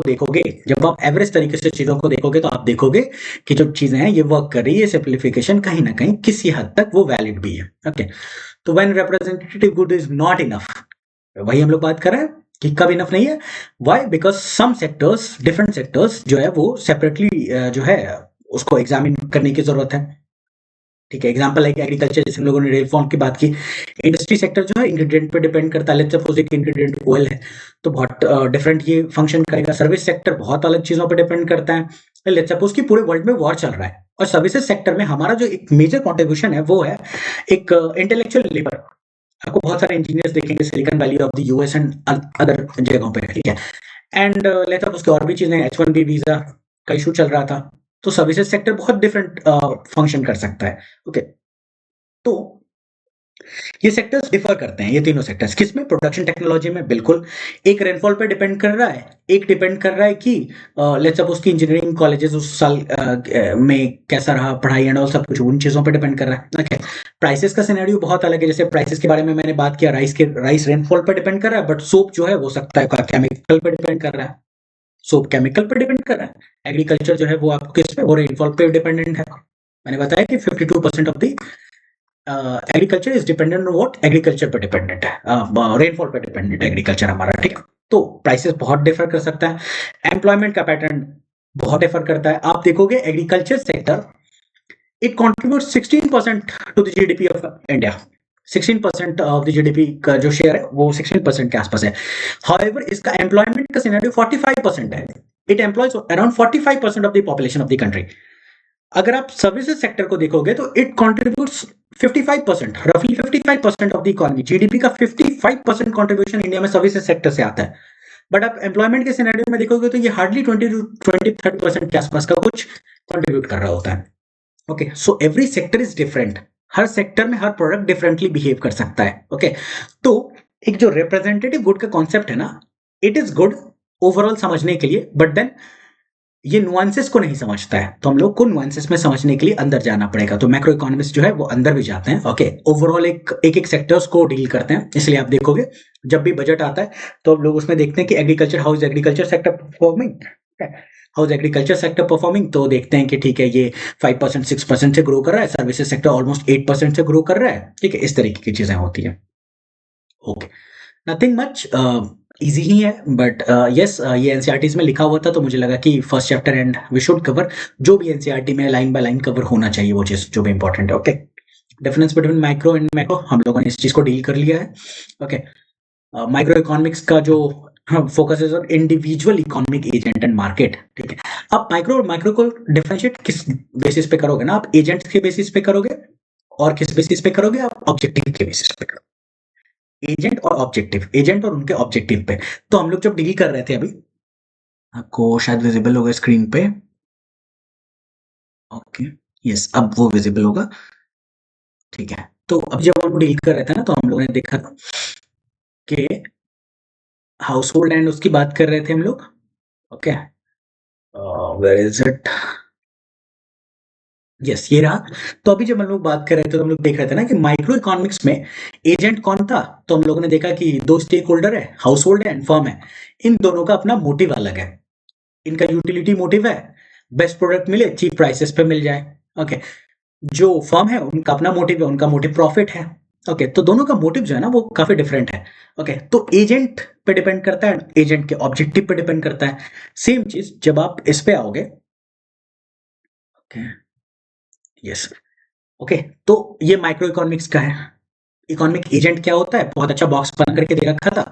एंड आपको पता है कि जब भी एनसीईआरटी में कुछ बॉक्स में लिखा होता है, पता नहीं यूपीएससी को क्या जो मजा आता है उसमें कि वो उन बॉक्सेस से क्वेश्चन पूछते रहते हैं। आप हिस्ट्री के बॉक्सेस, इकोनॉमी के बॉक्सेस, किसी भी बॉक्सेस को मिस नहीं कर सकते हैं। इसलिए मैंने बॉक्स का एग्जैक्ट स्क्रीनशॉट यहाँ पे डाला हुआ है। ठीक है, होता क्या economic agent, these are individuals और institution that make economic decision. कोई भी इंडिविजुअल या फिर institution, and not just individual, कभी कभी कलेक्टिव इंडिविजुअल भी किसी चीज का डिसीजन लेते हैं। Let's suppose family as a unit आप बात कर रहे हैं, ठीक है। तो यहाँ पे कलेक्टिविटी के साथ जो है इकोनॉमिक डिसीजन लिया जाता है कि किसी प्रोडक्ट को खरीदना है या नहीं खरीदना है। ओके, आप इंडिविजुअली बाहर कमाते हो एंड रहते हो, तो आप इंडिविजुअल भी डिसीजन लेते हो कि मुझे लेट्स सपोज की ठंडी आ रही है तो मुझे गीजर चाहिए या नहीं चाहिए। ये एक आपका इंडिविजुअल डिसीजन है। तो आप क्या हो गए, आप एक इकोनॉमिक एजेंट हो गए। यहाँ फैमिली क्या होगी, यहाँ फैमिली एक इकोनॉमिक एजेंट हो गई। ओके, कुछ इंस्टीट्यूशंस हैं, फर्म जैसे कंपनीज है, वो भी तो एक इकोनॉमिक एजेंट हो गए। ओके, तो वो भी डिसीजन लेते हैं। तो इकोनॉमिक एजेंट क्या है, लाइक कंज्यूमर्स हैं, प्रोड्यूसर है, गवर्नमेंट है, बैंक है, कॉर्पोरेशन है, सब वो सारे लोग, वो सबके सब लोग जो कि किसी इकोनॉमिक डिसीजन को लेते हैं। Okay, those are economic agents. Okay, micro economic and macro economic हम लोगों ने पढ़ लिया। जस्ट जो एनसीईआरटी में लिखा उसको देख लेते हैं। जो मैंने बताया था कि हाउस होल्ड सेक्टर है, household sector is about consumers, house hold sector is about consumer. Okay, and firm है, दूसरा सेक्टर क्या है, फर्म है।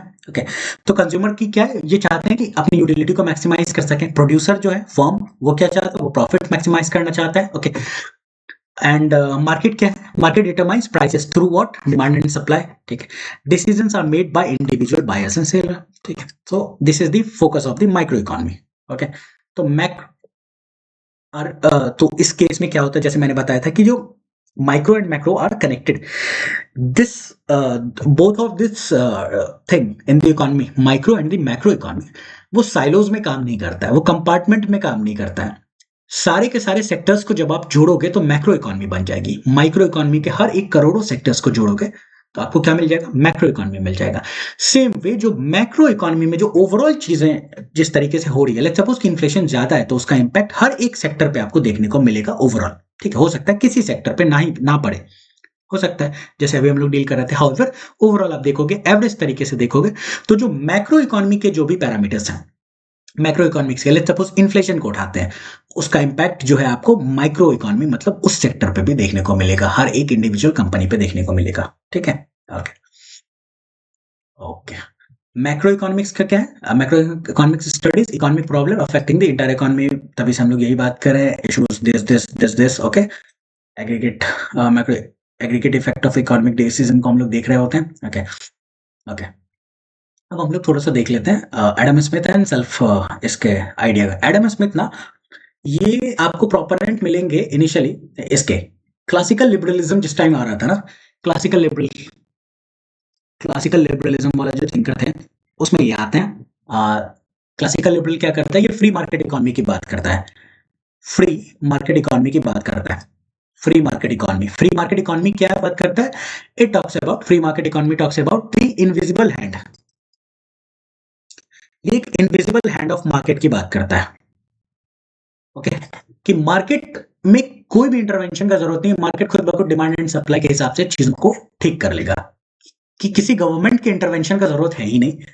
मार्केट अपने आप को कैसे ठीक करेगा? डिमांड एंड सप्लाई के हिसाब से ठीक कर लेगा। ओके, लेट्स सपोज हम लोग वो क्रूड ऑयल वाला एग्जांपल ले रहे थे। ओके, तो हम लोगों ने देखा कि उसका डिमांड जो था, ओके, डिमांड ऑब्वियसली क्या हो जाएगा? डिमांड जो है वो घट जाएगा। ओके, डिमांड घट जाएगा, डिमांड घटेगा तो इवेंचुअली क्या होगा? सप्लाई इमीडिएटली इंपैक्ट नहीं होता, बट डिमांड बहुत इमीडिएटली इंपैक्ट होता है किसी भी इकोनॉमिक वेरिएबल से। एक वॉर हुआ एंड जो डिमांड है वो आपको इंपैक्टेड दिख सकता है। ओके, सप्लाई भी लॉन्ग टर्म में फिर क्या होगा? उससे जो है डिमांड के हिसाब से सप्लाई भी कम कर लिया जाएगा। अब जो है दोनों वापस पैरिटी पे आ जाएंगे कि डिमांड भी कम है, सप्लाई भी कम है, तो प्राइसेस ना इससे पैरिटी पे आ जाएगा। हम लोग आगे जब आगे के चैप्टर्स पढ़ेंगे तो इन चीजों को अच्छे से देखेंगे। तो डिमांड एंड सप्लाई कहता है कि ओवरऑल ना इकोनॉमी कुछ टाइम के बाद अपने आप को एडजस्ट कर लेता है, इसके लिए गवर्नमेंट को इंटरवेन करने की जरूरत नहीं है। ठीक है, तो ये चीज जो है लेसेस फेयर इकोनॉमी कहते हैं हम लोग इसको। क्या कहते हैं हम लोग इसको? लेसेस फेयर इकोनॉमी, एक फ्रेंच टर्म है आई गेस। ठीक है, दैट मीन्स कि इकोनॉमी जो है वो डिमांड एंड सप्लाई, मार्केट अपने हिसाब से चीजों को कर लेगा किसी विदाउट एनी इंटरवेंशन। ओके, इसको मैंने यहाँ पे इंक्लूड इसलिए कर लिया है इस बॉक्स को, बिकॉज आप लेट्स सपोज कि आपने आप देखोगे कि हो सकता है कि कोई फैक्चुअल क्वेश्चन यूपीएससी पूछ दे। ओके, एंड अगर इफ नॉट दैट तो आप देखोगे कि जो है स्टेट सर्विसेज को भी देना होता है। ठीक है, इनिशियली तो लगता नहीं है कि स्टेट भी देना है, बट देन इवेंचुअली लोग आते हैं वहां पे। ओके, तो वहां पे ऑन अ लाइटर नोट आपको जरूरत नहीं पड़े। ओके, सो उसमें क्या है कि एडम स्मिथ की 2 बुक है and very important books, very important. तो पहला बुक क्या है? An inquiry into the nature and cause of the wealth of nation, very important. Like this book dominated till the great depression of 1929। तो पूरा का पूरा phase वो था ना जहां पे अब देखो ये बुक 1776 में रिलीज हुई। ओके, एंड 1929 के ग्रेट डिप्रेशन से पहले तक ये इस तरीके के लेसेस फेयर इकोनॉमी जो है ना वो काफी प्रोमिनेंट थी। ये जो स्कूल ऑफ थॉट था, classical liberal school of thought जो था वो काफी प्रोमिनेंट था। Okay, so it is a very famous और I would say infamous statement जो है वो देखने को मिलेगा। ओके, यहाँ पे ओके, ठीक है। He supported what? He supported the free market economy. Okay, Adam Smith, founder modern economics, suggested if the buyers and seller in each market take their decision following only their self interest, वो हर एक classical liberals क्या करते हैं? हर एक individual को independent मानते हैं, वो इसको सोसाइटी का उस तरीके से पार्ट नहीं मानते हैं। ठीक है, एंड दे ऑल्सो बिलीव कि जो भी इंडिविजुअल है ना, they are very selfish kind of. ठीक है, सब अपने सेल्फ इंटरेस्ट में, एंड वो इस चीज को सही भी मानते हैं कि अगर आप हर एक इंडिविजुअल अपनी सेल्फ इंटरेस्ट में जो है डिसीजन लेगा तो ओवरऑल जो इकोनॉमी है ना वो एक डिमांड एंड सप्लाई के हिसाब से अपने आप को एडजस्ट करेगी एंड बेस्ट डिसीजंस लिया जाएगा। तो कहा जाता है कि जब सब अपने सेल्फ इंटरेस्ट में काम करेंगे, economist will not need to think of the wealth and welfare. सब अपने अपने वेलफेयर के बारे में सोचेंगे तो किसी गवर्नमेंट को किसी बाहर से इंटरवेंशन की जरूरत नहीं पड़ेगी, ताकि वेलफेयर के लिए अलग से जरूरत नहीं पड़ेगी। हाउएवर हम लोग देखेंगे कि ये 1929 का ग्रेट डिप्रेशन एंड उसके बाद जो हम लोग थ्योरी को कुछ दिन फॉलो करते हैं वो आपको कहीं ना कहीं मॉडर्न लिबरल आएगा जो कि वेलफेयर इकोनॉमी की बात करेगा। ओके, वेलफेयर इकोनॉमी की बात करेगा एंड हम लोग उसको भी देखेंगे। तो why macro economics became necessary, क्यों मैक्रो इकोनॉमिक की नेसेसिटी पड़ी? Okay, market sometimes do not exist. Economist ने क्या रियलाइज किया? ओके, ठीक है, मैक्रो इकोनॉमिक्स को डील करा था हम लोगों ने देखा कि स्टेट था। ओके, स्टेट था एंड या फिर स्टैट्यूटरी बॉडी। स्टैट्यूटरी बॉडी क्या होता है? वो बॉडीज जो कि किसी act of the parliament, act of the legislative body के थ्रू बना हो, एक्ट ऑफ लेजिस्लेचर से जो भी एक बॉडी बनी। ओके, उसको हम लोग क्या कहते हैं? स्टैट्यूटरी बॉडी कहते हैं। ओके, तो मैक्रो इकोनॉमिक्स इन दोनों के डोमेन से चल रहा था। क्यों जरूरत क्यों पड़ी? हर एक सेक्टर, लेट्स सपोज कि एचयूएल अपना डिसीजन ले, टाटा अपना डिसीजन लेता एंड क्लासिकल लिबरल थ्योरी क्या कह रही थी कि सब अपने अपने बेस्ट इंटरेस्ट में अगर डिसीजन लेंगे तो ओवरऑल जो है वो ओवरऑल कंट्री का जो सिनेरियो रहेगा वो बेस्ट ही रहेगा। पार्डन जिस तरीके का फिगर बनाया, बट समझाने के लिए, तो सब अपने अपने बेस्ट इंटरेस्ट में डिसीजन लो एंड जो ओवरऑल बेस्ट होगा वो ओवरऑल बेस्ट हो जाएगा। इस तरीके का एक सोचना था। हाउएवर प्रॉब्लम क्या है? प्रॉब्लम ये है कि ये जो micro economic sector like HUL, like Tata, ये सारे के सारे किस बात पे डिपेंड करती है, कैसे चलते हैं? They work on the model of demand and supply. ठीक है, एंड क्लासिकल लिबरल थ्योरी कहता है कि डिमांड एंड सप्लाई जो वो ऑटोमेटिकली मार्केट एडजस्ट कर लेगा, किसी इनविजिबल जो है हैंड की, किसी गवर्नमेंट के हैंड की जरूरत नहीं है। ओके, प्रॉब्लम क्या है? कुछ चीजों में मार्केट एग्जिस्ट ही नहीं करता है। अगर मार्केट ही एग्जिस्ट नहीं करेगा तो डिमांड एंड सप्लाई कैसे एडजस्ट होगा? एग्जाम्पल के थ्रू समझेंगे, ऐसे वो समझना थोड़ा प्रॉब्लम होगा। Let me rub it. Okay, okay, so it says के, यस, इट सेज के प्रॉब्लम क्या है, फिर मैक्रो इकोनॉमिक्स की जरूरत ही क्यों पड़ रही है? जब हर एक सेक्टर अपने आप को डील कर ले रहा है, अपने demand and supply automatically adjust हो जा रहा है। ओके, जब ऑटोमेटिकली एडजस्ट होता है तो मैक्रो इकोनॉमिक्स की जरूरत क्या है? जरूरत है क्यों? बिकॉज समवेयर मार्केट्स एग्जिस्ट नहीं करते हैं। लेट्स सपोज मार्केट्स कहाँ एग्जिस्ट नहीं करेगा? लेट्स सपोज कि एक प्रोडक्ट, एक चीज है नॉर्थ ईस्ट के, बिल्कुल आप एकदम आप कॉर्नर्स ऑफ द कंट्री में चले जाओ, ठीक है, वहां पे पॉपुलेशन डेंसिटी बहुत कम होती है। Population density, let's suppose Arunachal आप जाओ, अरुणाचल में पॉपुलेशन डेंसिटी शायद इंडिया में स्टेट्स में सबसे कम है। ओके, परहैप्स ये अगर वन ऑफ द लीस्ट है। ओके, अब यहाँ पे हो सकता है कि एयरटेल या जियो को लगे कि यहाँ पे टावर लगा के मुझे फायदा ही नहीं है। जियो को लग रहा है वहां पे, एंड इनफैक्ट वहां पे जियो का टावर अच्छा नहीं चलता है। Okay? तो वहां पे आपको लगेगा, जियो को लग रहा है कि लेट्स सपोज कि वहां पे जो टावर है वहां लगा के फायदा नहीं है, इसके ऊपर जो इंफ्रास्ट्रक्चर इन्वेस्टमेंट एंड सारा का सारा चीजें नहीं है। क्यों? क्योंकि जियो किस पे काम करेगा? ये एक माइक्रो सेक्टर है। माइक्रो सेक्टर जो है वो अपने किस मोटिव पे हम लोगों ने बात किया था कि ये प्रॉफिट मोटिव से काम करता है। अब लेट्स सपोज कि इसका पर टावर पे खर्च, पर टावर को चलाना, मेंटेन करना, उसके लिए जनरेटर की जरूरत है, सब कुछ 1 करोड़ रुपीस का है। बट जो प्रॉफिट है वहां पे लेट्स सपोज कि ओनली 10,000 पीपल रह रहे हैं, लेट्स सपोज, ठीक है, एंड इससे जो प्रॉफिट आ रहा है वो 10 लाख का ही आ रहा है। हम लोग एक हाइपोथेटिकल एग्जाम्पल के थ्रू समझ रहे हैं। ओके, तो यहाँ पे क्या है कि यहाँ पे सप्लाई का मार्केट ही नहीं है सप्लाई के लिए, और अब जियो भी नहीं आ रहा, एयरटेल भी आने की कोशिश नहीं कर रहा, कोई सप्लाई का मार्केट नहीं है। तो यहाँ पे किसको इंटरवीन करना पड़ेगा? यहाँ पे बीएसएनएल को इंटरवीन करना पड़ेगा। बीएसएनएल कैसी बॉडी होगी? वो एक स्टैट्यूटरी बॉडी है, लेट्स सपोज, ठीक है, स्टैट्यूटरी नहीं भी है तो वो गवर्नमेंट की बॉडी, जिसको इंटरवीन करना पड़ेगा। ओके, तो कुछ जगहों पे क्या है कि मार्केट एग्जिस्ट नहीं करता है, कि वहां पे डिमांड ही नहीं था। वहां पे डिमांड नहीं था क्योंकि लोग नहीं थे, डिमांड नहीं था, एंड लोग नहीं थे, डिमांड नहीं था, देयरफॉर सप्लायर्स भी नहीं आ रहे थे। अब जो लोग थे भी, वहां पे सप्लाई इतना कम दिया गया कि डिमांड जो भी था वो भी अफेक्टेड डिमांड है। ओके, तो कुछ जगहों पे मार्केट एग्जिस्ट ही नहीं कर रहा है। ओके, मार्केट में फेल टू रीच इक्विलिब्रियम। सी, मैंने बताया कि डिमांड एंड सप्लाई, ठीक है, वो in the long run, in the long run it might come इसमें, ठीक है, इन द लॉन्ग रन वो किस में आ जाएगा? वो डिमांड एंड सप्लाई अपने आप को जो है एस्टेब्लिश कर लेगा, वो एडजस्ट कर लेगा, बट ये लॉन्ग रन में होता है। Okay, demand and supply automatically, आज को इन्फ्लेशन बढ़ा एंड आज ही सप्लाई भी ऊपर नीचे हो रहा है, वैसा नहीं होता है। ओके, या लेट्स सपोज की सप्लाई, लेट्स सपोज कि आज जो है, आज वॉर हुआ एंड क्रूड ऑयल का सप्लाई थोड़ा कम हो गया, ठीक है, तो आज से ही लोग जो है बिल्कुल एकदम डिमांड भी कम कर दिया, बाइक चलाना कम कर दिया।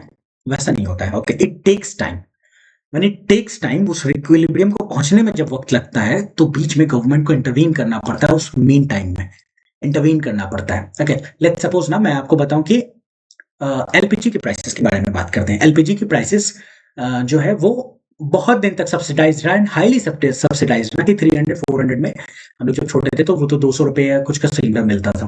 Okay, however this is not feasible कि हमेशा जो है उतनी सब्सिडी दी जा सके। ऑब्वियसली जरूरत है सब्सिडी की, बट इवेंचुअली जब मार्केट इतना मैच्योर हो जाता है तो फिर गवर्नमेंट इंटरवीन करना थोड़ा बंद करती है। एंड लेट्स सपोज कि अभी जो है 1100 का मिल रहा है, इस टाइप का कुछ है। कमर्शियल सिलेंडर और भी ज्यादा महंगा मिल रहा है, तो मार्केट्स में फेल टू रीच इक्विलिब्रियम, थोड़ा लॉन्ग टाइम लगता है। तब तक क्या, उस बीच में गवर्नमेंट को इंटरवीन करके रहना पड़ेगा। क्यों? Because of welfare economy, because of the modern liberal like Keynes. आगे हम लोग देखेंगे वो क्या बात करता है। वो मॉडर्न लिबरलिज्म बात करता है, आपको वेलफेयर इकोनॉमी की बात करता है कि गवर्नमेंट हैज टू इंटरवीन। किसके लिए इंटरवीन करना पड़ेगा गवर्नमेंट को पुअर्स के बिहाफ पे इंटरवीन करना पड़ेगा। ओके, तो वो चीज है। पहला हम लोगों ने क्या देखा कि हो सकता है मार्केट ऑफ डिमांड और मार्केट ऑफ सप्लाई एग्जिस्ट नहीं कर रहा है। अच्छा, मार्केट इक्विलिब्रियम तो पहुंचेगा, बट इक्विलिब्रियम में टाइम लगेगा। जब तक टाइम लगेगा तब तक जो है पीपल वो बहुत ज्यादा परेशान रहेंगे, तो गवर्नमेंट इंटरवीन करेगी इस टाइम में। इसलिए इंटरवेंशन का जरूरत है, इसीलिए मैक्रो इकोनॉमी की जरूरत है। ओके, इसके अलावा क्या है ना कि सोसाइटी के अपने भी कुछ गोल्स हैं, and these goals are not solely driven by profit. ये सोली प्रॉफिट ड्रिवन नहीं है।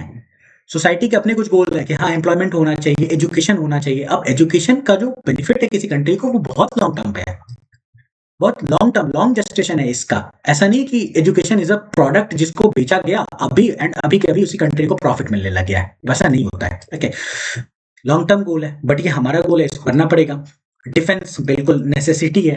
अभी आप देख लो कि क्या चल रहा है पूरे वर्ल्ड में। जिसके पास भी न्यूक्लियर नहीं है वो कहीं ना कहीं परेशान चल रहा है।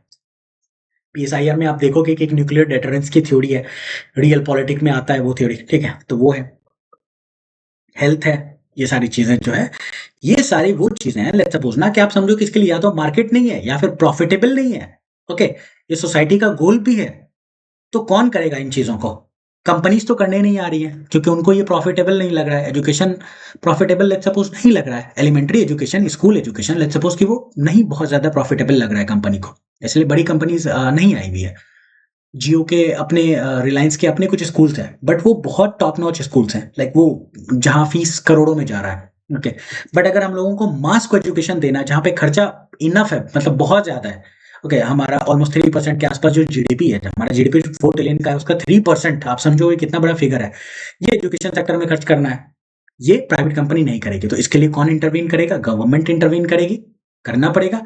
And therefore there is a need of macro economics. Okay, okay, therefore government intervene using policies like this. ये सारी पॉलिसीज गवर्नमेंट लेकर के आती हैं। कौन सी पॉलिसीज? ये टैक्सेशन, टैक्स लगाती है गवर्नमेंट मेरे और आपके ऊपर, ताकि गवर्नमेंट स्पेंड कर सके। ताकि गवर्नमेंट कहाँ स्पेंड कर सके? रोड्स पे, ब्रिजेस पे, कैपिटल इंफ्रास्ट्रक्चर जिसको कहते हैं हम लोग, सारी चीजें पढ़ेंगे लेटर। कैपिटल हो या फिर सोशल इंफ्रास्ट्रक्चर हो, लाइक एजुकेशन, लाइक हेल्थ, ये सारी चीज गवर्नमेंट कैसे करेगी? तो टैक्सेशन से करेगी। ओके, मॉनेटरी पॉलिसी, इसे क्या है? इन्फ्लेशन को कंट्रोल किया जा सकता है। ओके, आरबीआई इसे इन्फ्लेशन को कंट्रोल करती है।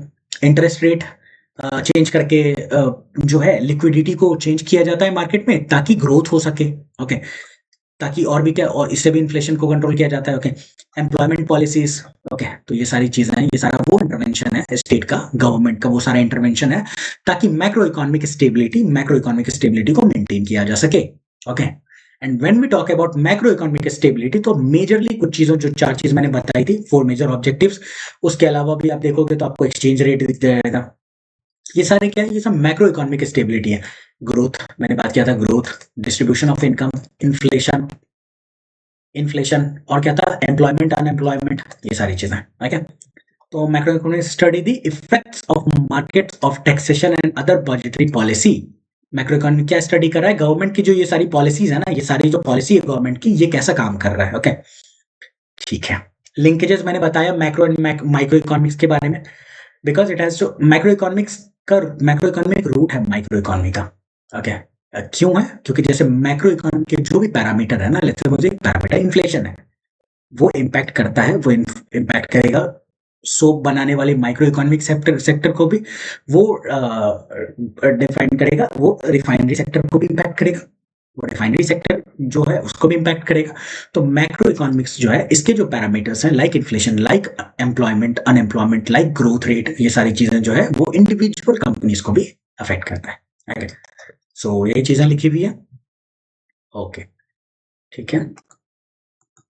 ओके मैक्रो इकोनॉमिक के डिसीजन मेकर क्या है मैंने बताया, policies are carried out by state और गवर्नमेंट। ठीक है, आप अलग से मतलब इसको सिंपली लिख लो, स्टैट्यूटरी बॉडीज और नॉट नेसेसरली स्टैट्यूटरी बॉडीज, कुछ अदर भी बॉडीज हैं, स्टैट्यूटरी नहीं भी हो सकता है, statutory plus non statutory government का एग्जीक्यूटिव बॉडी भी हो सकता है। Statutory non statutory bodies like executive body है। ठीक है, एग्जीक्यूटिव बॉडी क्या होता है? जो कैबिनेट के रेजोल्यूशन से बस पास होता है, उसके लिए कोई एक्ट नहीं पास किया जाता है पार्लियामेंट में या लेजिस्लेचर में, बस जो गवर्नमेंट ऑफ द डे है वो उसको बनाती है। ओके तो गोल क्या है इस मैक्रो इकोनॉमिक डिसीजन मेकर का, वेदर इट इज गवर्नमेंट और the body of the government, क्या है इनका गोल? इनका गोल क्या है? Public welfare, not the private profit. ठीक है, वेलफेयर का है। ओके ओके हम लोगों ने देखा कि नेसेसिटी क्या पड़ गई, माइक्रो इकोनॉमिक सेक्टर जब चल ही रहा था, हर एक सेक्टर इंडिविजुअली अपना डिसीजन ले रहा था, तो माइक्रो इकोनॉमिक्स की क्या जरूरत पड़ी? तो हम लोगों ने देखा वेलफेयर के लिए जरूरत पड़ा था। हम लोगों ने 3 सिनेरियो देखा कि हो सकता है कि मार्केट ही स्टैब्लिश नहीं हो किसी प्रोडक्ट के लिए, जैसे हम लोगों ने जो है इसका कम्युनिकेशन नेटवर्क का एग्जांपल लिया नॉर्थ ईस्ट का। Okay market he let's suppose कि स्टैब्लिश नहीं है, या फिर इक्विलिब्रियम पहुंचने में बहुत लेट हो रहा है, या फिर थर्ड चीज है कि सोसाइटी के अपने फंक्शंस हैं, सोसाइटी के अपने एस्पिरेशंस हैं, ऑब्जेक्टिव है, जो कि हो सकता है प्रॉफिटेबल नहीं हो, प्रॉफिटेबल पॉइंट ऑफ व्यू से, प्रॉफिट पॉइंट ऑफ व्यू से वो नहीं अच्छा है, तो उसको कौन देगा? तो उसको गवर्नमेंट प्रोवाइड करेगी। देयरफॉर मैक्रो इकोनॉमिक्स का इंपॉर्टेंस है। किन से आता है इमरजेंस? कहां से होता है? जो मैंने बोला था, John Maynard Keynes, very important, John Maynard Keynes. इनकी बुक का भी नाम आपको बिल्कुल याद रखना, the general theory of employment, interest and money, the general theory of interest, employment, interest and money. Okay ठीक है, मैंने पिछली बार क्या बात किया था? क्लासिकल लिबरल व्यू क्या था? कीन्स क्या है? Keynes is about modern liberal view, ये मॉडर्न लिबरल थिंकर है। अगर हम लोग जो इकोनॉमी में आजकल आप प्रीलिम्स में देखोगे कि पॉलिटी में ना जो यूपीएससी है वो फिलोसॉफिकल पार्ट से क्वेश्चन पूछ रही है कि what is liberalism, what is the difference between let's suppose freedom and liberty, इस तरीके की चीजें, वो सारा फिलोसॉफिकल पार्ट से आता है। हम लोग उस एनसीईआरटी को भी कवर करेंगे कभी। ओके तो कीन्स कहाँ आते हैं? वो मॉडर्न लिबरल थिंकर है। Okay modern liberal thinker basically क्या बात करता है? वो आप एक लाइन में समझो, वो वेलफेयर इकोनॉमी की बात करता है। वो कहता है कि it is important for the government to intervene somewhere, ठीक है, हमेशा नहीं, बट जब जरूरत हो तो गवर्नमेंट का इंटरवेंशन होना चाहिए। क्लासिकल व्यू क्या कहता है कि गवर्नमेंट का इंटरवेंशन होना ही नहीं चाहिए, बिल्कुल नहीं होना चाहिए, मार्केट खुद ब खुद अपने आप को ठीक कर लेगा। ओके तो क्लासिकल व्यू पहले क्या था? बिफोर कीन्स, बिफोर कीन्स क्या, हम लोग एडम स्मिथ की थ्योरी पढ़ रहे थे। वो क्या कहता था? वो मानता था कि सारे के सारे लेबर है ना जो कि काम करना चाहते हैं, उनको एम्प्लॉयमेंट भी मिल जाएगा। अगर आप लेबर हो, आप काम करना चाहते हो, तो मार्केट में आपको एम्प्लॉयमेंट मिल जाएगा। ठीक है, हाउएवर आपको ही पता है इतना सिंपल नहीं, इतने आराम से अगर हर सबको जॉब मिलता तो।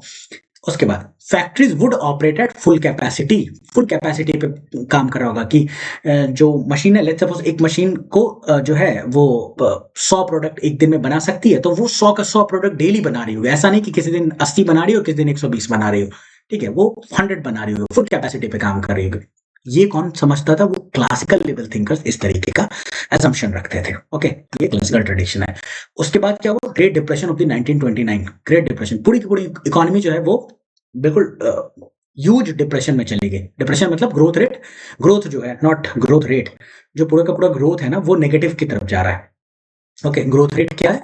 ग्रोथ रेट जो है वो नेगेटिव हो चुका है। ठीक है, तो आज अगर 4 ट्रिलियन की इकोनॉमी है, 4 ट्रिलियन की इकोनॉमी है, तो डिप्रेशन के सिनेरियो में क्या होगा? वो घट करके 3 ट्रिलियन होगा, उससे भी हो सकता है कोई भी फिगर, बट 4 ट्रिलियन से नीचे होगा। ये डिप्रेशन का सिनेरियो है। ओके ओके तो हम लोग जब इंडियन इकोनॉमिक डेवलपमेंट की एनसीईआरटी पढ़ेंगे तो उसमें इस चीज को और अच्छे से पढ़ेंगे।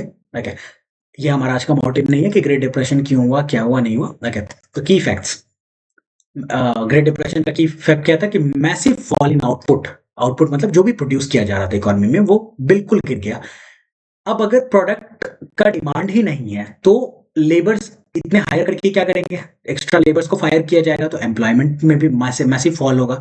दोनों प्रोपोर्शनल है। Many factories become idle, demand ही नहीं है, बैठी रहेगी factory. Workers lost job, demand in market collapsed. Actual में डिमांड, ठीक है, कोलैप्स हुआ एंड ये सारी चीजें जो आपको देखने को मिलेगी, डिमांड कोलैप्स होगा एंड ये सारी चीजें देखने को मिलेगी। यूएसए का एक एग्जांपल लिया है एनसीईआरटी ने और बोला कि अनएम्प्लॉयमेंट रोज फ्रॉम 3% टू 25%। अब देखो 1929 में ग्रेट डिप्रेशन हुआ, 4 साल में अनएम्प्लॉयमेंट 3% से 25% पे जंप कर गया। Huge jump, huge jump. Output fell by 33%। तो लेट्स सपोज कि अगर हमारी इकोनॉमी $3 ट्रिलियन की है तो वो 1 ट्रिलियन की बची। ओके, वो 1 ट्रिलियन के आसपास की बची।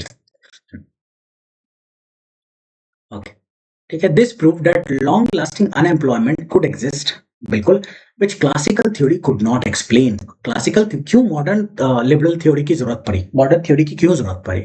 कि गवर्नमेंट का इंटरवेंशन जरूरत है, जरूरी है। क्यों? बिकॉज क्लासिकल थ्योरी इन चीजों को एक्सप्लेन नहीं कर पाया। क्लासिकल थ्योरी कह रहा था कि वर्कर्स जो है वो क्या एजम्पशन रखा था कि आप वर्कर हो और आप जॉब करना चाहते हो तो आपको जॉब मिलेगा।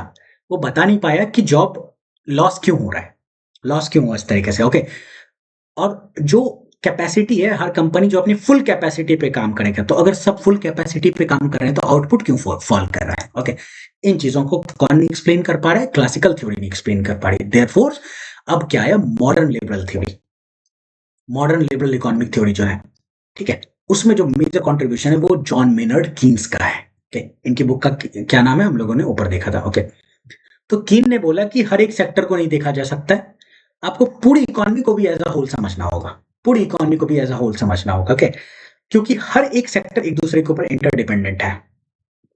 ठीक है, जो प्राइमरी सेक्टर है ना, सपोज प्राइमरी सेक्टर में क्या, रॉ मटेरियल्स आता है, जमीन के अंदर जो भी माइनिंग का प्रोडक्ट मिला। अब इस माइनिंग प्राइमरी सेक्टर में रॉ मटेरियल है एंड उसमें माइनिंग जो है, माइनिंग के प्रोडक्ट्स जो हैं वो आपको मिलते हैं। इस माइनिंग के प्रोडक्ट से लेट्स सपोज कि स्टील बनता है, स्टील बनता है। स्टील क्या है? वो एक सेकेंडरी सेक्टर है, वो एक सेकेंडरी सेक्टर है। तो प्राइमरी सेक्टर का इन्फ्लुएंस क्या है? सेकेंडरी सेक्टर के ऊपर है। तो हर सेक्टर एक दूसरे के ऊपर डिपेंडेंट है। अच्छा, इस स्टील को बेचने के लिए कुछ लोग लगेंगे, सेल्स के लोग लगेंगे। अगर स्टील ही नहीं बन रहा तो सेल्स के लोगों को क्यों एम्प्लॉय किया जाएगा? लेट्स सपोज कि स्टील बन रहा है तो सेल्स के लिए कुछ एग्जीक्यूटिव्स को हायर किया जाएगा। तो ये क्या हो जाएगा? इससे सर्विस सेक्टर डिपेंडेंट है, हर एक सेक्टर डिपेंडेंट है एक दूसरे के ऊपर। देयरफॉर जो है कीन्स ने जो स्टडी किया वो ओवरऑल एज अ इकोनॉमी को स्टडी किया एंड बताया। ओके, इकोनॉमी की बुक में लिखा हुआ है context of the present book of the macro economics, the book studies what, the functioning of the capitalist economy. Capitalist economy को जो है वो जो है स्टडी करने की कोशिश कर रहा है। तो कैपिटलिस्ट इकोनॉमी क्या है? कैपिटलिस्ट इकोनॉमी का जो फीचर है ना, सबसे बेसिक जो ये 3 फीचर है ना, वो आपको समझना होगा। Okay, capitalist economy is about, economy capitalist हो या फिर सोशलिस्ट हो, मतलब क्या है इसका? ओके, लेट्स सपोज मैं स्विच करता हूँ। ओके, ठीक है। तो इकोनॉमी जनरली बोला जाता है कि इकोनॉमी ना, कोई इकोनॉमी है, कोई बोलेगा कि ये इकोनॉमी कैपिटलिस्ट इकोनॉमी है। ओके, जैसे यूएस को बोलेंगे कि कैपिटलिस्ट इकोनॉमी है, एंड कुछ एग्जांपल जैसे कि आप रशिया ले लो तो वो बोलेंगे कि वो सोशलिस्ट इकोनॉमी है। डिफरेंस क्या है? कहाँ से डिफरेंस आता है? ये जो डिफरेंस है ना, ये किन चीजों पे आता है? ये चीजें क्या है कि मीन्स ऑफ प्रोडक्शन, जो भी चीज का यूज करके किसी गुड्स और सर्विस को प्रोड्यूस किया गया है वो किसके हैंड में है, वो किसके हैंड में है? ये सबसे इंपॉर्टेंट चीज है इन चीजों को क्लासिफाई करने के लिए कि कोई इकोनॉमी कैपिटलिस्ट है या फिर सोशलिस्ट है।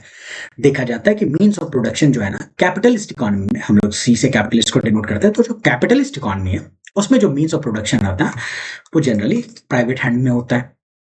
ठीक है, प्राइवेट कंपनीज जो होती हैं वो खुद का रिसोर्सेज लगा रही है, वो खुद का रिसोर्सेज लगा रही है, वही डिसाइड कर रही है कि what to produce, how to produce, how much to produce, how to distribute.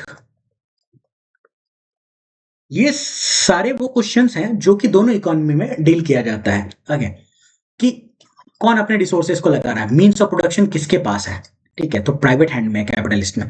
On the other hand socialist में आप देखोगे तो यहाँ गवर्नमेंट रहती है, गवर्नमेंट अपनी फैक्ट्रीज लगा रही है, बड़े बड़े फैक्ट्रीज एंड ऑल सब कुछ जो है वो गवर्नमेंट लगा रही है। गवर्नमेंट डिसाइड करेगी, अगर एक कंप्लीटली कम्युनिस्ट की गवर्नमेंट हो तो वो डिसाइड करेगी कि what to produce, how much to produce, how to distribute, ये सारी चीजें जो है वो गवर्नमेंट डिसाइड करती है, यहाँ पे प्राइवेट डिसाइड करता है। हाउएवर अगर आप देखोगे ना तो कोई भी कंट्री कंप्लीटली कैपिटलिस्ट नहीं है, कोई भी कंप्लीटली सोशलिस्ट या कम्युनिस्ट नहीं है। ओके, अभी ना एक तरीके से मिक्स्ड ही इकोनॉमी होती है, जो भी इकोनॉमी है ना मिक्स्ड है।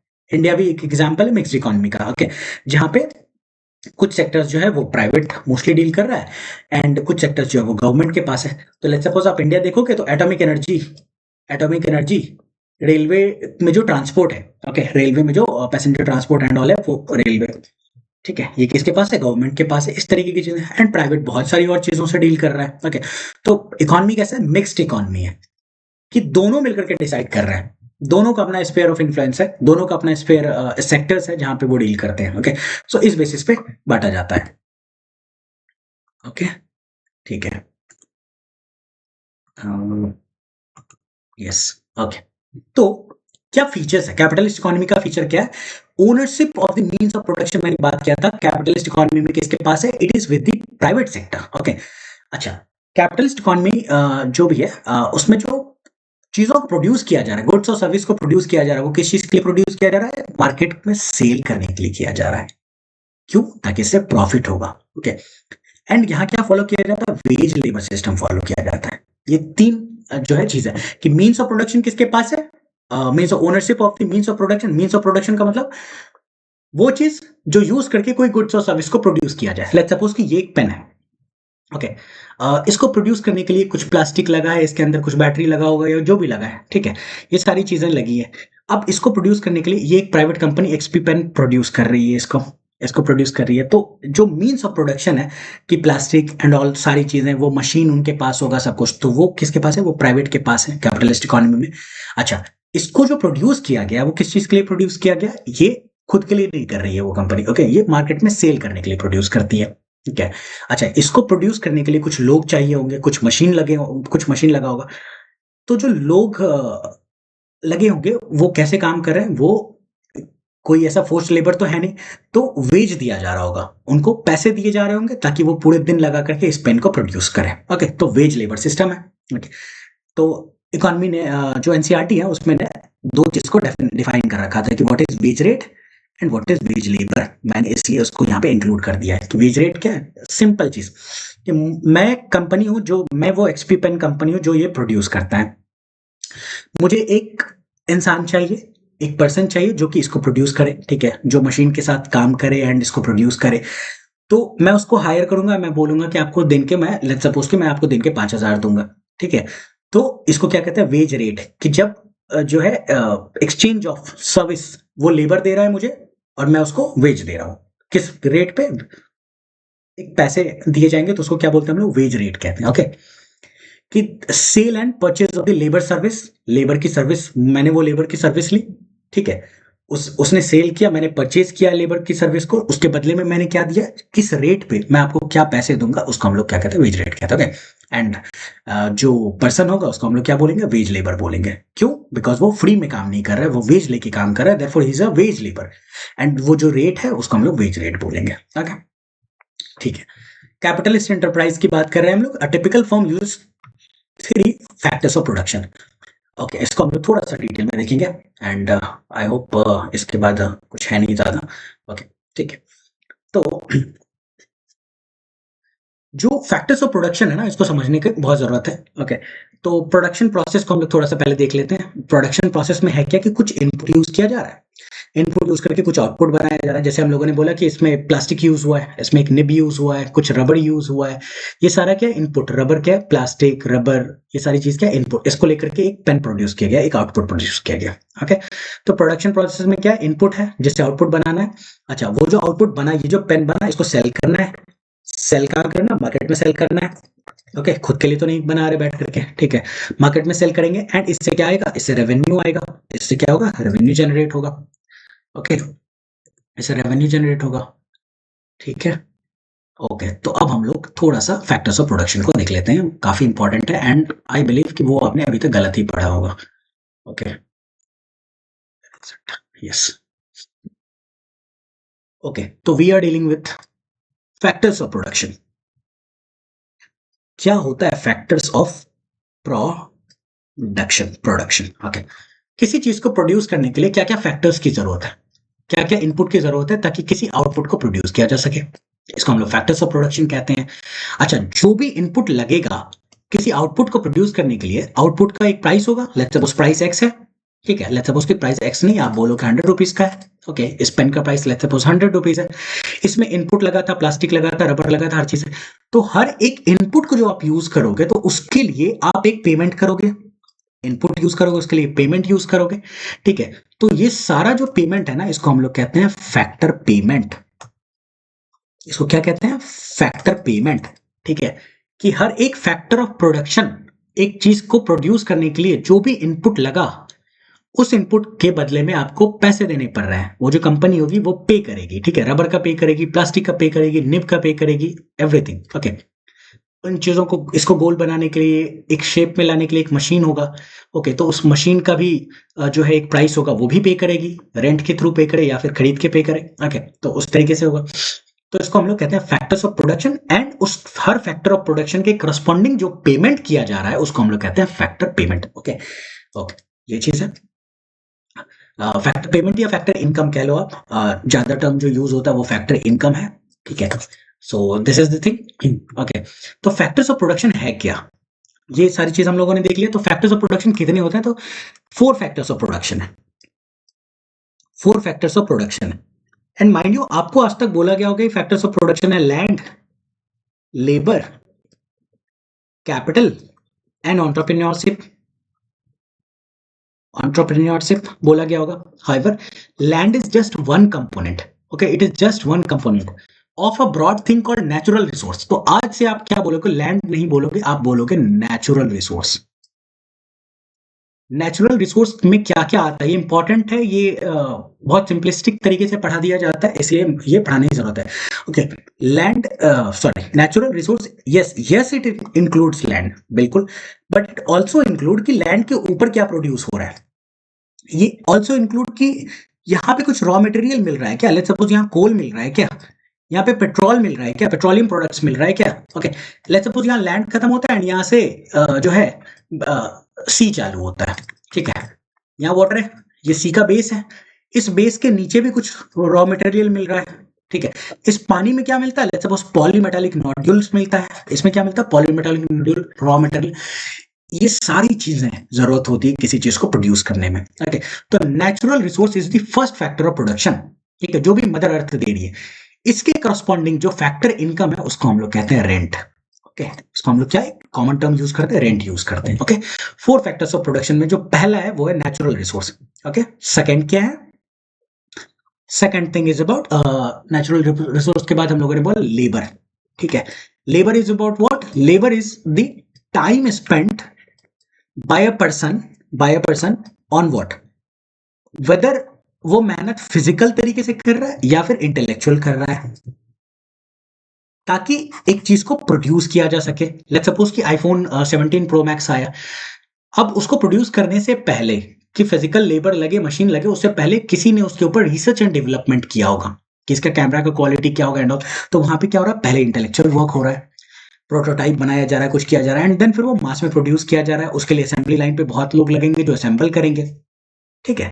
तो कोई फिजिकल लेबर भी कर रहा होगा, तो labour includes all physical and intellectual labour, okay.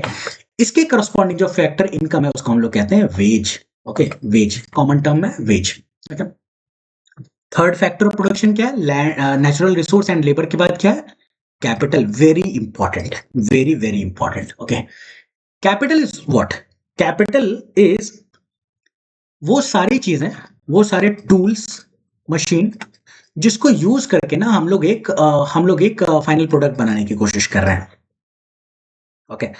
तो कैपिटल का जो बेसिक डेफिनेशन होता है ना, इट इज अबाउट कि कैपिटल क्या है कि वो ऐसी चीज, किसी चीज में इन्वेस्टमेंट जो कि आपको फ्यूचर में जो है रिटर्न कर रहा है, बेनिफिट, फ्यूचर में आपको जो है बेनिफिट रिटर्न करेगा, ओके। उसको हम लोग कैपिटल कहते हैं।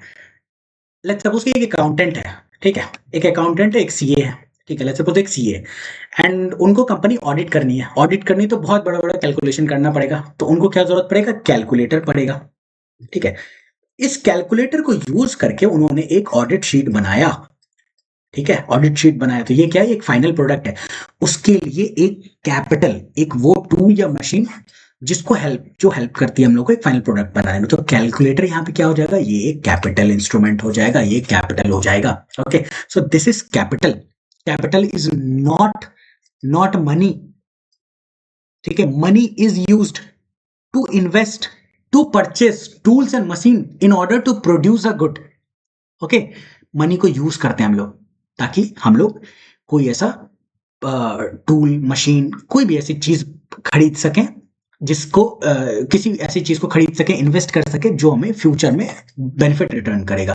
लेट्स सपोज उसके मनी से ना आपने बॉन्ड खरीदा किसी कंपनी का, एंड उस पर 8% का है, बोला गया कि एक साल के बाद आपको 8% दिया जाएगा। तो 100 रुपीज का आपने खरीदा था, फ्यूचर में दैट इज एक साल के बाद आपको उसमें क्या मिला, 108 रुपीज मिला। ओके, 108 रुपीज मिला। सो दिस इज कैपिटल।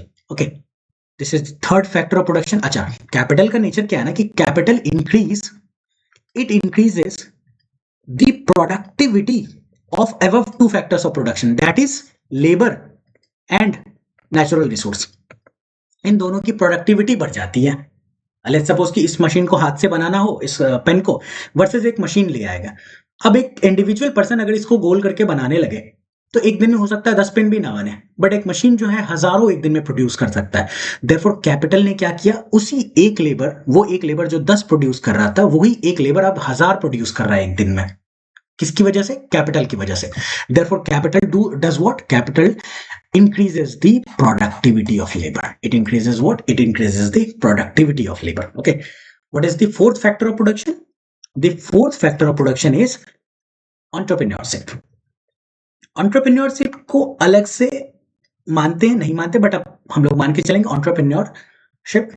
ठीक है, ये क्या कर रहा है ना, ये जो above 3 factors of production था, that is natural resource, labor and capital,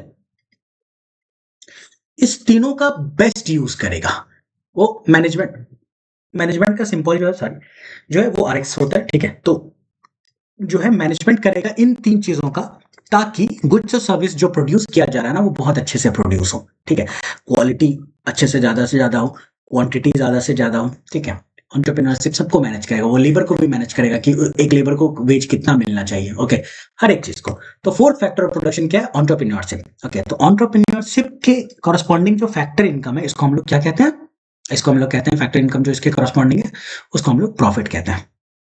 ठीक है, जो एंटरप्रेन्योर होगा, जिसकी कंपनी होगी, वो सब कुछ बेचने के बाद अपना एक प्रॉफिट रखेगा। अच्छा, कैपिटल के अगेंस्ट फैक्टर इनकम क्या था, कैपिटल के अगेंस्ट जो फैक्टर इनकम था, इसके अगेंस्ट जो फैक्टर इनकम एफआई से मैं लिख देता हूं, उसको हम लोग क्या कहते हैं, इसको हम लोग कहते हैं इंटरेस्ट। ठीक है, interest. Okay, so these are the four factor of production. ठीक है, एंड अब हम लोग वहां पे आते हैं अपने सेट पे। यस, ओके, ठीक है, तो यही मैं बता रहा था कि natural resource include land etcetera. Okay, natural resource के करस्पॉन्डिंग फैक्टर इनकम क्या है, रेंट है। कैपिटल पे इंटरेस्ट मिलेगा, लेबर के फैक्टर ऑफ प्रोडक्शन पे wage as a factor income मिलेगा, entrepreneur as a factor of production, इस पे जो फैक्टर इनकम है वो प्रॉफिट है। ओके, तो ये है production process, capital, enterprise and factors of production को हम लोगों ने देख लिया। इन्वेस्टमेंट एक्सपेंडिचर हम लोग आगे के चैप्टर्स में जब जाएंगे तो उसको और अच्छे से समझने की कोशिश करेंगे, नेशनल इनकम अकाउंटिंग ये सब में भी समझेंगे। Okay, when profits are used, वो जो एंटरप्रेन्योर था ना, उनके पास जो प्रॉफिट बचा, वो सारा का सारा प्रॉफिट घर लेके नहीं जाते हैं। ठीक है, वो क्या करते हैं, वो नई मशीन खरीदते हैं, उससे नई फैक्ट्रीज की बिल्डिंग खड़ा कर दिया, लेट्स सपोज। ठीक है, बिल्ड फैक्ट्रीज, एक्सपैंड प्रोडक्शन, एक मशीन की जगह 2 और मशीन लेकर के आ गए, तो इससे क्या है, इसको हम लोग इन्वेस्टमेंट एक्सपेंडिचर कहते हैं। क्यों, ताकि फ्यूचर बेनिफिट जो है आ सके। ओके ओके ओके, और देखते हैं हम लोग firms in a capitalist economy. Firm is a production unit where entrepreneur hires labour, uses capital and land, produces goods for profit, same चीजें बोला गया है। Okay, and state of the capitalist mode of production, ये है कि हम लोगों ने भी क्या बात किया था कि कैपिटलिस्ट मोड ऑफ प्रोडक्शन में क्या हो रहा था। कैपिटलिस्ट मोड ऑफ प्रोडक्शन में हम लोगों ने बोला कि जो है आपको, यहाँ पे हम लोग देखते हैं, कैपिटलिस्ट मोड ऑफ प्रोडक्शन जो था यहाँ पे, इसके जो फीचर्स थे, ये फीचर था इसका। Okay, let me rub it. Yes, तो ये है इसका फीचर। ओके, तो क्या था कि private ownership of means of production. ठीक है, ये रहा, प्राइवेट ओनरशिप होना चाहिए मीन्स ऑफ प्रोडक्शन का। जिस चीज से आप आउटपुट प्रोड्यूस करोगे उसका ओनरशिप किसके पास है? एक प्राइवेट आदमी के पास है, एक इंडिविजुअल के पास है, गवर्नमेंट के पास नहीं है। अच्छा, जो प्रोड्यूस कर रहे थे वो मार्केट सेल के लिए था, एंड जिससे प्रोड्यूस करवा रहे थे उसको हम लोग वेज लेबर सिस्टम को फॉलो कर रहे थे, जहां पे एक वेज लेबर को हायर करके उसको वेज रेट दिया जा रहा था। ओके, ये तीन जो है कैपिटलिस्ट इकोनॉमी का जो है वो फीचर था। बट जब आप डेवलपिंग कंट्री में आओगे ना, डेवलपिंग कंट्री या लीस्ट डेवलप कंट्री इस तरीके का, या फिर आप डेवलपिंग कंट्री के अंदर भी डिफरेंट एरियाज में जाओगे, तो आपको पता चलेगा कि मीन्स ऑफ प्रोडक्शन ये तीन फीचर को हो सकता है नहीं फॉलो करे।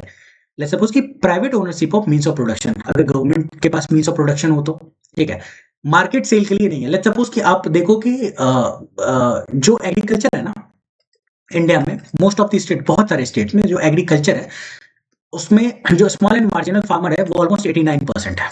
89% है। ये लोग क्या एग्रीकल्चर फॉलो करते हैं? तो ये सबसिस्टेंस एग्रीकल्चर फॉलो करते हैं। सबसिस्ट आप बिहार के एरिया में जाओगे तो आपको सबसिस्टेंस एग्रीकल्चर मिलेगा। दैट इज वो मार्केट सेल के लिए नहीं है, बट वो प्रोड्यूस तो कर रहे हैं ना, वो प्रोड्यूस कर रहे हैं बट मार्केट सेल के लिए नहीं है। क्यों है? खुद के लिए, खुद के कंजम्पशन के लिए है, खुद ग्रो कर रहे हैं, खुद ही खा रहे हैं। ओके, इट्स नॉट लाइक कि पंजाब के फार्मर जैसे ही सारे फार्मर्स का इंडिया में कंडीशन है। Okay, 89% of our farmers are small and marginal farmer and they are doing subsistence agriculture mostly, not all but mostly. तो यहाँ पे capitalist mode of production follow हो रहा है क्या? नहीं हो रहा है। Production is for market sale, no wage labour system. अच्छा, इसी एग्रीकल्चर के एग्जांपल में अगर आप देखोगे, आपको मोस्टली इंडिया में जो एग्रीकल्चर में जो लोग एम्प्लॉयड देखेंगे वो बाहर से लेबर नहीं होते, बहुत सारे फैमिली लेबर होते हैं कि वाइफ हस्बैंड एंड उनके बच्चे मिल करके आपको दिखेंगे कि राइस को प्लांट कर रहे हैं। ओके, फील्ड में। तो क्या जो फादर है वो अपने चाइल्ड को उसके लिए पेमेंट करते हैं? नहीं करते हैं। तो क्या वेज लेबर सिस्टम फॉलो हुआ? वेज लेबर सिस्टम भी नहीं फॉलो हुआ। Therefore it is a mode of production not necessarily followed हर जगह पे इक्वली। ओके, ठीक है, so this is it. Okay, तो यही चीज यहाँ पे लिखी गई है, ये चीज यहाँ पे डेवलपिंग वर्सेस डेवलप में लिखा गया। Okay, role of the state government, मैंने बोला था गवर्नमेंट फंक्शन ये सारे हैं। हाउस होल्ड सेक्टर है, हाउस होल्ड सेक्टर कौन कौन होता है? एक इंडिविजुअल होता है या फिर एक ग्रुप मेकिंग कंजम्पशन, जैसे फैमिली का हम लोगों ने एग्जांपल लिया था, एक ग्रुप जो कि एक इकोनॉमिक डिसीजन ले रहा है। Activities of the household, this household income के सोर्सेस क्या है? Like this are very basic thing, इसलिए मैं इसको स्किप कर रहा हूँ। Okay, household earn income through this. उसके अलावा क्या सेक्टर है? फोर्थ सेक्टर आपको एक्सटर्नल सेक्टर। अच्छा, ये सेक्टर्स क्या हैं? ये सारा जब हम लोग सर्कुलर फ्लो ऑफ इनकम पढ़ेंगे, वेरी इंटरेस्टिंग। जब नेशनल इनकम अकाउंटिंग हम लोग स्टार्ट करेंगे तो उसमें सर्कुलर फ्लो ऑफ इनकम है एंड उसमें हम लोग सेक्टर्स को और अच्छे से देखेंगे। ओके, तो नो नीड टू वरी कि ये सारी चीजें छूट रही हैं। ओके, तो टाइप ऑफ एक्सटर्नल ट्रांजेक्शन हम लोग उसमें देख लेंगे, एक्सपोर्ट इंपोर्ट एंड कैपिटल का फ्लो होता है। तो फोर सेक्टर्स जो अभी बात की गई, हाउस होल्ड है, फर्म है, government, external sector. Okay, so yes, this is it and thank you. I hope आपको मजा आया होगा इसमें एंड लेट्स कीप गोइंग। और हम लोग जो है इस तरीके से 12th की जो एनसीईआरटी है उसको 7 से 8 लेक्चर में, 7 to 8 लेक्चर्स में पूरा का पूरा कवर करने की कोशिश करेंगे। Mind you, it is very important. आपको यहाँ जो बेसिक में जो लिखा गया है ना, इकोनॉमी से डायरेक्टली क्वेश्चन आएगा, आपकी यूपीएससी में भी आएगा, आपके स्टेट सर्विसेज में भी आएगा। ओके, हर जगह आता है एंड देयरफॉर मैं ट्राई कर रहा हूँ कि कुछ भी ना छूटे इसमें। ओके, एंड एनसीईआरटी प्लस की सीरीज मैंने बोला, इसलिए आपने देखा कि मैं स्विच करके मैं आपको बार बार कुछ चीजों को डीप में एक्सप्लेन कर रहा हूँ। फैक्टर्स ऑफ प्रोडक्शन इस तरीके से एक्सप्लेन नहीं है एनसीईआरटी में। Okay, but it is important for you to understand कि नेचुरल रिसोर्स होता है, लैंड बस नहीं होता है। Okay, so we will try की बेस्ट तरीके से कवर किया जाए इसको। Thank you, keep learning and let's crack it.